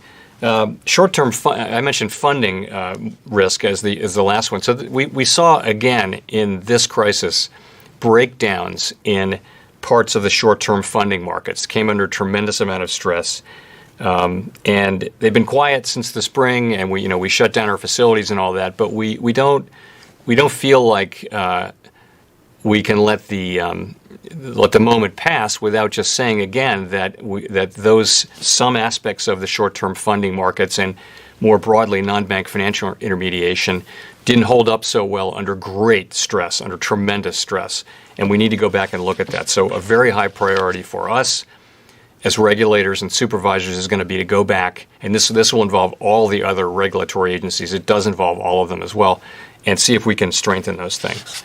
So that's a sort of a broader, detailed look. Thank you. Michael McKee. Mr. Chairman, can you help me understand something about the SEP and your forecasts? The inflation that you're talking about for this year, say, is transitory. Then by 2023, you're back down to 2.1%. There's no forecast for a rate increase for 2023. If you get to 3.5% unemployment, but inflation's only at 2 or 2.1%, are you willing to leave rates at zero going forward from there, or roughly zero going forward from there? In other words, could we be in a Japan-like situation where rates just stay low because inflation does? Well, again, I wouldn't read too much into the March 2021 SEP dot plot. Remember what it is. It's a compilation of individual projections by individual members. They're all making different assessments. They have different forecasts, economic forecasts. Some have more optimistic ones, some less optimistic. And also remember that the SEP doesn't actually include all the things that go into maximum employment, right? It only includes unemployment. So I would just say we've set out clear guidance. The message from the SEP that I would like to leave with people is we set out clear guidance. I mentioned what it was. It's inflation it's labor market conditions consistent with our estimates of maximum employment, and that's not just unemployment, it's all the other indicators, but overall totaling up to maximum employment. It's inflation at 2% and not on a transient basis, and inflation on track to exceed 2% for moderately for some time. Those are the criteria. We're committed to robustly implementing that guidance, and that's what this says. That's really all it says. We're going to wait until those requirements are met. And again, the state of the economy in 2 or 3 years is highly uncertain, and I wouldn't want to focus too much on the exact timing of a potential rate increase that far into the future.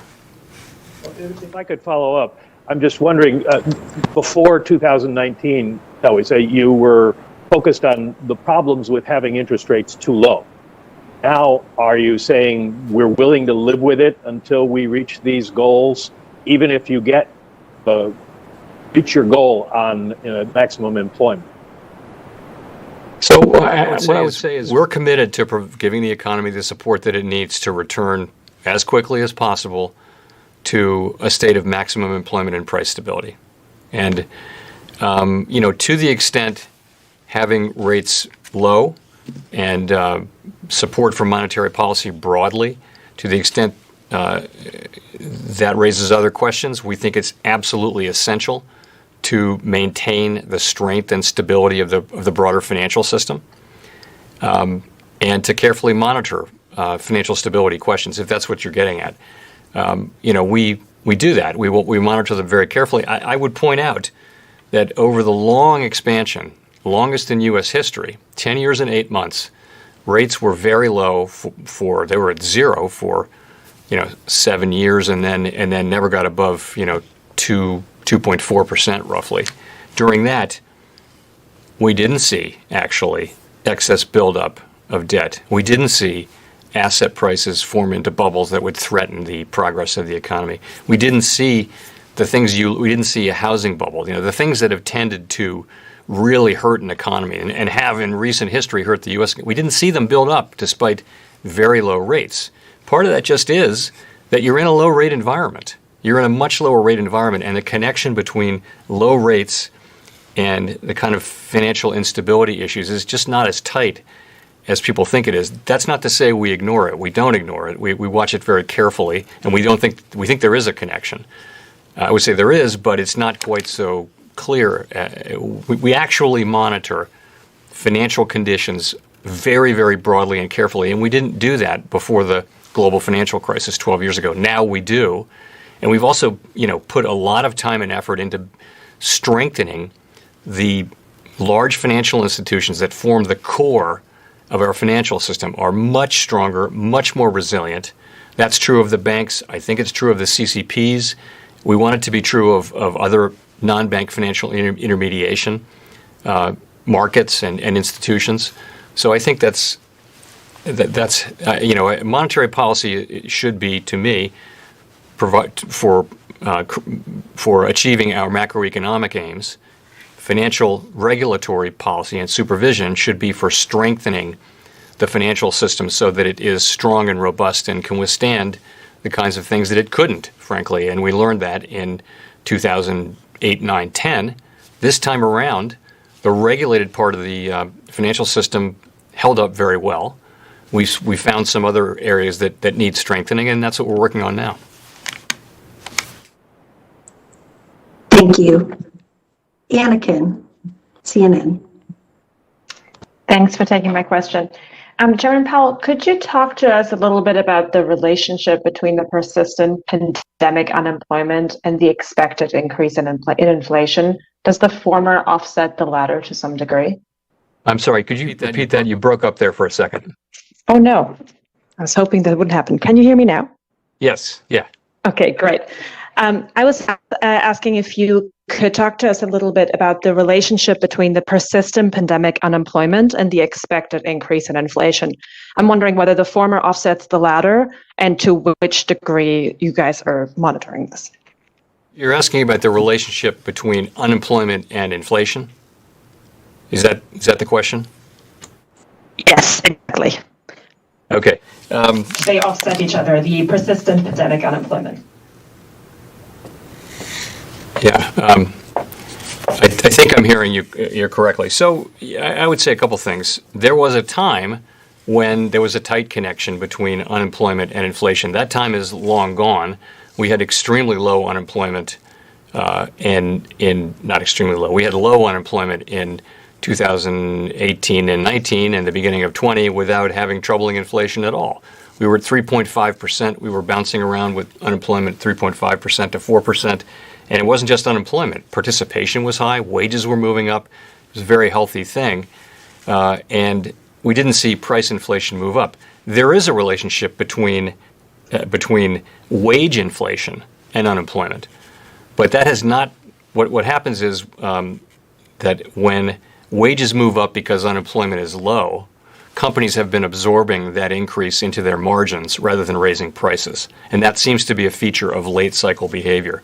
So we're not when we seek to achieve low unemployment, high levels of employment, which is our mandate. We think we have the freedom to do that based on the data, without worrying too much about inflation. Thank you. Going to Greg Robb. Hi, thanks for taking my question. I wanted to follow up a little bit. I understand what you're saying about the dot plot and the message you're trying to send with the dot plot, but does the same apply for the taper tantrum? You've said that it's going to take some time to get some fundamental progress on your goals, but it seems like some time could now be any time. Well, so we've said substantial further progress. Now, if you go back November, December, and January, progress in the labor market slowed very sharply. So you had an average of 29,000 jobs per month. If you go back and look at the level of job creation before that was very, very high, very high. So we weren't making any progress on the labor market from November through January. February, we saw a nice pickup, a good jobs report, 379,465 private sector. So that's good. It can go so much higher, though, and it would be nice to see to really make faster progress. That's different from substantial progress. We'd like to see it be higher than that, and I think it will be. That's the expectation is you'll see now, I think, really strong job creation return. Not as high as it was in the very early days of the recovery, the reopening of the economy, but nonetheless very strong. Okay, so what I'm saying is to achieve substantial progress from where we are, having had 3 months of very little progress, it's going to take some time. And we don't want to get into, I don't want to get into trying to put a pin on the calendar someplace because it's going to be data dependent. When we see ourselves on track to make substantial further progress, we're going to say so. We understand fully that test is one that involves judgment. If you remember during the global financial crisis recovery, we said quantitative easing number 3 was the test was a substantial improvement in the outlook for the labor market. Well, what does that mean? Well, it means a substantial improvement in the outlook for the labor market. It meant we would communicate when we thought we had that. This is just like that, in a way. What we're saying is substantial further progress toward our goals. We'll tell people when we think, until we give us a signal, you can assume we're not there yet. And as we approach it, well in advance, we will give a signal that yes, we're on a path to possibly achieve that, to consider tapering. So that's how we're planning to handle it. It's not different really from QE3, and I think what we've learned from the experience of these last dozen years is to communicate very carefully, very clearly, well in advance, and then follow through with your communications. In this case, it's an outcome-based set of guidance, as our rate guidance is, and it's going to depend on the progress of the economy. That's why it's not appropriate to start pointing at dates yet. Thank you. Thank you. Don Lee, LA Times. Hi, Chair Powell. As you know, households are sitting on a lot of excess savings, and I wonder if combined with that you have an unleashing of pent-up demand. How much do you think that would affect inflation, and would you expect that to be transitory? We and everyone who's forecasting these, what we're all doing is we are looking at the amount of savings. We're looking at, we have reasonably good data on that, and we're looking at the government transfers that'll be made as part of the various laws, and we're trying to make an assessment on what will be the tendency of people to spend that money, the marginal propensity to consume. And from that, you can develop an estimate of the impact on spending, on growth, on hiring, and ultimately on inflation. So that's what we're all doing. And we have, we can look at history and we can make estimates, and those are all very transparent and public, and you can compare one to the other. And of course, we've all done that. And I think we've made very conservative assumptions and sensible mainstream assumptions at each step of that process. And what it comes down to is what I said before, which is there very likely will be a step up in inflation as March and April of last year drop out of the 12-month window because they were very low inflation numbers. That'll be a fairly significant pop in inflation. It'll wear off quickly, though, because just the way the numbers are calculated. Past that, as the economy reopens, people will start spending more, and that you can only go out to dinner once per night, but a lot of people can go out to dinner, and so. And they're not doing that now. They're not going to restaurants, not going to theaters. That part of the economy, and travel and hotels, that part of the economy is really not functioning at full capacity. But as that happens, people can start to spend. It's also wouldn't be surprising and you're seeing this now, particularly in the goods economy, there'll be bottlenecks. They won't be able to service all of the demand, maybe for a period. So those things could lead to, and we've modeled that. Other people have too. And what we see is relatively modest increases in inflation. So, but those are not permanent things. What'll happen is the supply side. The supply side in the United States is very dynamic. People start businesses.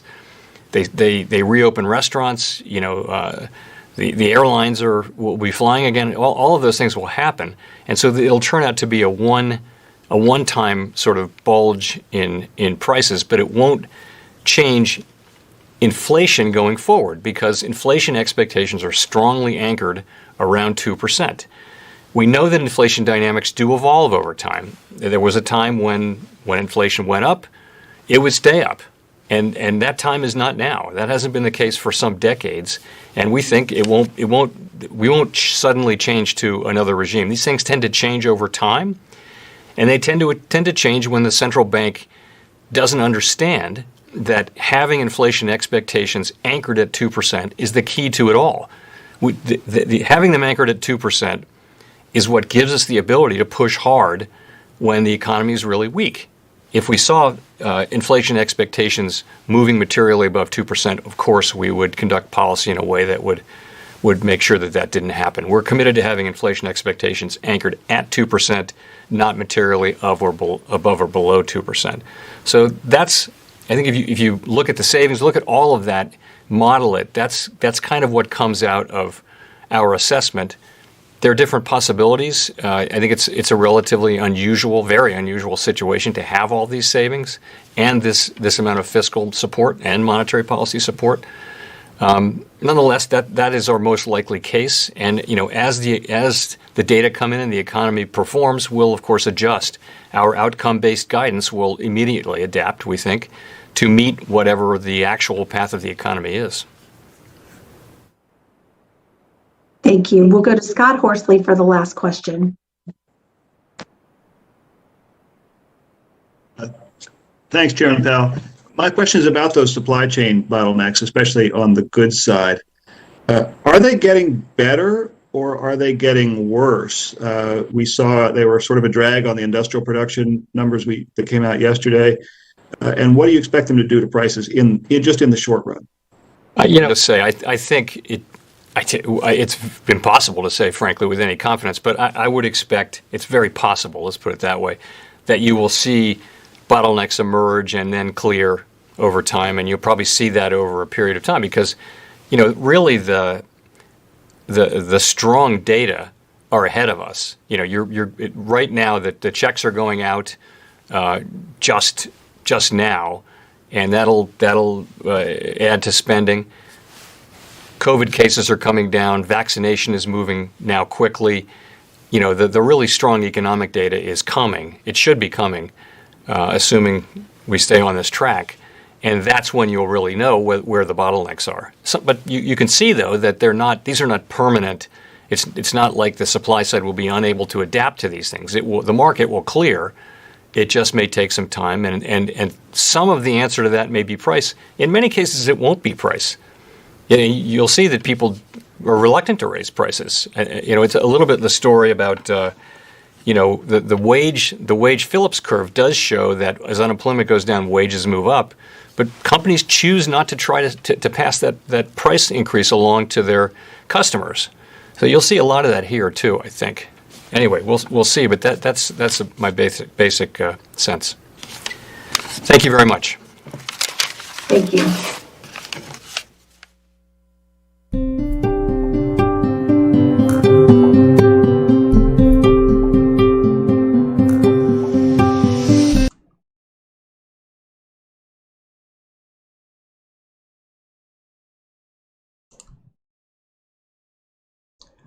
أهلا بكم مرة تانية بعد انتهاء الخطاب المباشر لرئيس الاحتياطي الفيدرالي الأمريكي جيروم باول.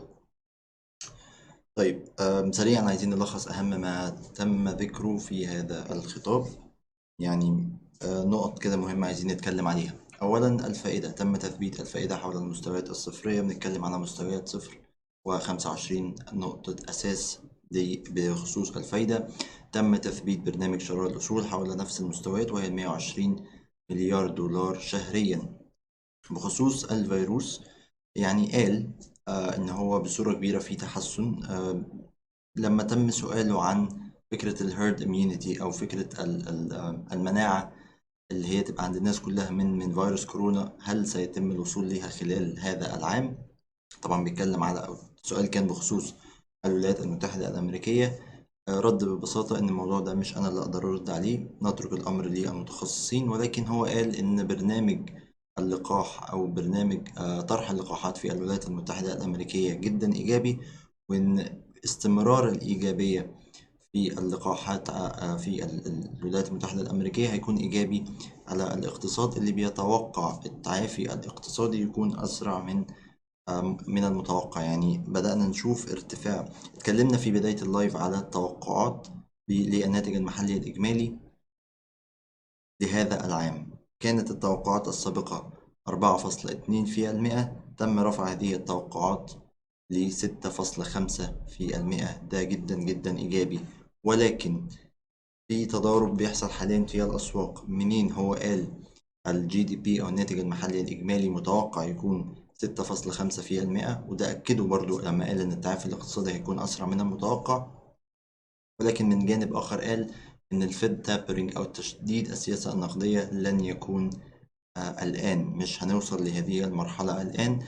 الأسواق حاليا تصدق حديثه، وأخيرا بدأنا نشوف يعني بعض التراجعات على العوائد على السندات الأمريكية ل10 سنوات، اللي بالمناسبة لما تم سؤاله عن هذه الارتفاعات على العوائد تهرب من السؤال بشكل واضح، وقال إن إحنا يعني ما ذكرش تماما العوائد على السندات في إجابته، ولكن قال إن الفيدرالي لن يسمح بأي تطورات غير مرغوب فيها، وإن إحنا هنتدخل لو الأمر يعني كان لو تداعى الأمر إن إحنا نتدخل. ولكن قال إن السياسة النقدية الحالية، الأدوات المطروحة للسياسة النقدية الأمريكية حاليا مناسبة جدا للأوضاع. بصورة عامة كلام إيجابي. بخصوص التوظيف قال إن إحنا متوقعين إن معدل البطالة ينخفض ل 4.5% بنهاية هذا العام، اللي بالمناسبة هو حاليا 6.2%. تطور جدا جدا إيجابي في التوقعات بخصوص البطالة. بخصوص ال 1.9 تريليون دولار حزمة التحفيزية اللي تم تقريرها خلاص يعني تم إمضائها من الرئيس الأمريكي جو بايدن، لما تم سؤال عنها قال أنا مش يعني مش قصتي أو مش شغلي إن أنا أقول تتصرف في إيه 1.9 تريليون دولار، وهنسيب هذا الأمر للكونجرس الأمريكي. ولكن بصورة عامة يعني رد الفعل الأولي للأسواق بدأنا نشوف خلينا نشوف كده هذا الهبوط. بنتكلم على هبوط حوالي 2.25% على عوائد السندات ل10 سنوات. نتكلم على الدولار الأمريكي هبوط بحوالي 0.60%. الداو جونز صعود حوالي 170 نقطة نصف في المئة على الداو جونز، وبدأنا القمم اللي احنا بنتداول عليها حاليا دي قمم تاريخية جديدة لم نصل لها من قبل على الداو جونز. وبخصوص الذهب حاليا محققين مكاسب حوالي 1.25% على الذهب. هل معنى كده ان ده رد الفعل الأخير للأسواق؟ لسه هننتظر ان شاء الله لبكرة نشوف ما هي تحركات الأسواق. هنبدأ نتابع مع حضراتكم في لايف الجلسة الأوروبية غدا إن شاء الله. في بعض الأسئلة: هل تتوقع هبوط اليورو دولار بعد الخطاب؟ مساء الخير أستاذ مهند. مساء الخير يا أستاذ منذر. هل تتوقع هبوط الأسترالي دولار؟ هل اليورو دولار يهبط؟ أي عملة مقابل الدولار حاليا هتلاقيها صعود. عفوا احنا خلينا نرجع للذهب، خلينا نرجع لهذا الشارت. طيب عايزين نتكلم على اليورو دولار سريعا ردا على الأسئلة. اليورو دولار صعود يعني من الساعة من بداية الأخبار نتكلم على صعود حوالي 80 نقطة أو 70 نقطة. ده طبعا ليه؟ ده طبعا مدعوم بضعف الدولار الأمريكي. تاني هنرجع ونقول هل ده هو آخر قرار أو آخر تحرك متوقع للأسواق؟ لا، لسه محتاجين إن احنا ندي الأسواق بعض الوقت لامتصاص الخطاب اللي أنا شايف إن هو كان خطاب جدا جدا إيجابي، لم يلمح تماما على تجديد السياسة النقدية، ولكن حتة إن هم يرفعوا من توقعات الناتج المحلي الإجمالي 6.5% دي جدا مهمة، وهنشوف رد فعلها على الأسواق خلال الفترة المقبلة. ده بخصوص اليورو. الأسترالي نفس الكلام، هتلاقيه صعود على الأسترالي دولار، طبعا صعود قوي. الأسترالي عملة مخاطرة مع ضعف الدولار، بنتكلم على أكتر من 100 نقطة صعود. ولكن هل ده آخر كلام للأسواق؟ لسه أيضا احنا بنتكلم على اتجاه هابط على الأسترالي دولار. كل اللي احنا بنعمله حاليا هو تحرك عرضي، يعني تحرك عرضي على الأسترالي دولار، صعود جيد، ولكن محتاجين يا أستاذ منذر يعني ندي بعض الوقت للأسواق. وهنتابع إن شاء الله غدا في لايف الجلسة الأوروبية في تمام الساعة 10:30 بتوقيت مصر. محتاجين أيضا ننتظر إن شاء الله افتتاح الجلسة الآسيوية بعد إغلاق الجلسة الأمريكية. طيب لو حد عنده أي سؤال بخصوص ما تم ذكره في خطاب جيروم باول ممكن يسيبه في كومنت دلوقتي، وفي كل الأحوال إن شاء الله هنتكلم على هذه الأمور غدا في اللايف الجلسة الأوروبية.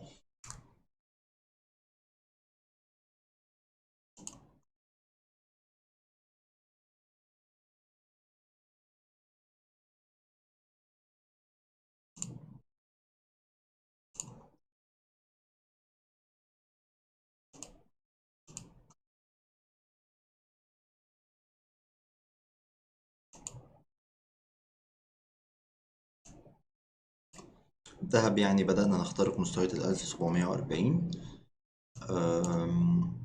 ولكن برضو خلينا ناخد بالنا من التحليل الفني.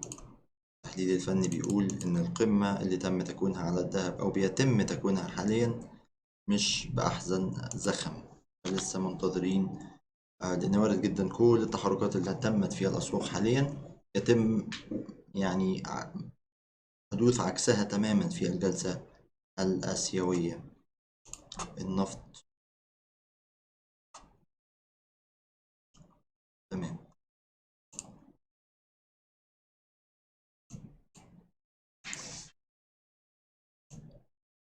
هل تتوقع هبوط الدولار؟ يعني من الناحية الاقتصادية ومن الناحية الفنية المفروض الدولار يكون هابط.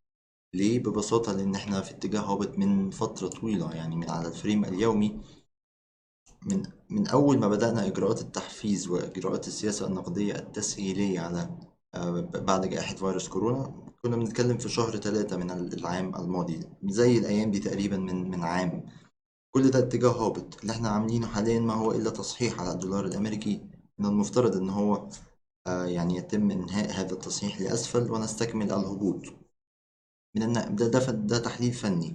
من الناحية الاقتصادية شغالين طباعة نقود، بنتكلم على 1.9 تريليون دولار أمريكي بحزمة تحفيزية هي الأكبر في تاريخ الولايات المتحدة.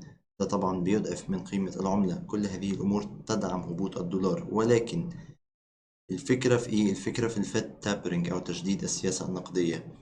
إمتى المستثمرين هيثقوا في كلام جيروم باول إن إحنا لسه مش هنقوم بتجديد السياسة النقدية في هذه الفترة؟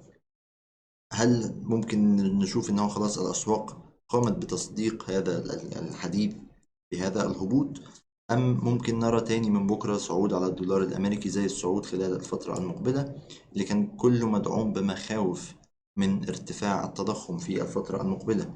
كل هذا هو رد فعل الأسواق، ولكن كتحليل فني وكتحليل اقتصادي المفروض الدولار يستكمل الهبوط.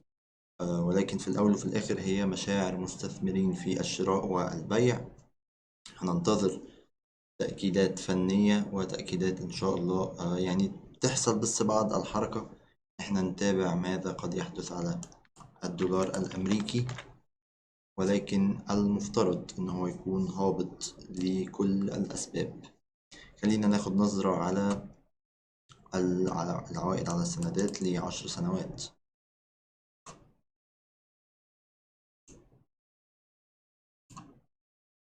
يعني بعد الحديث بدأنا نشوف صعود بسيط اهو، يعني وصلنا لمستويات 1.61 أو 62 تقريبا، وبدأنا نشوف يعني صعود بسيط.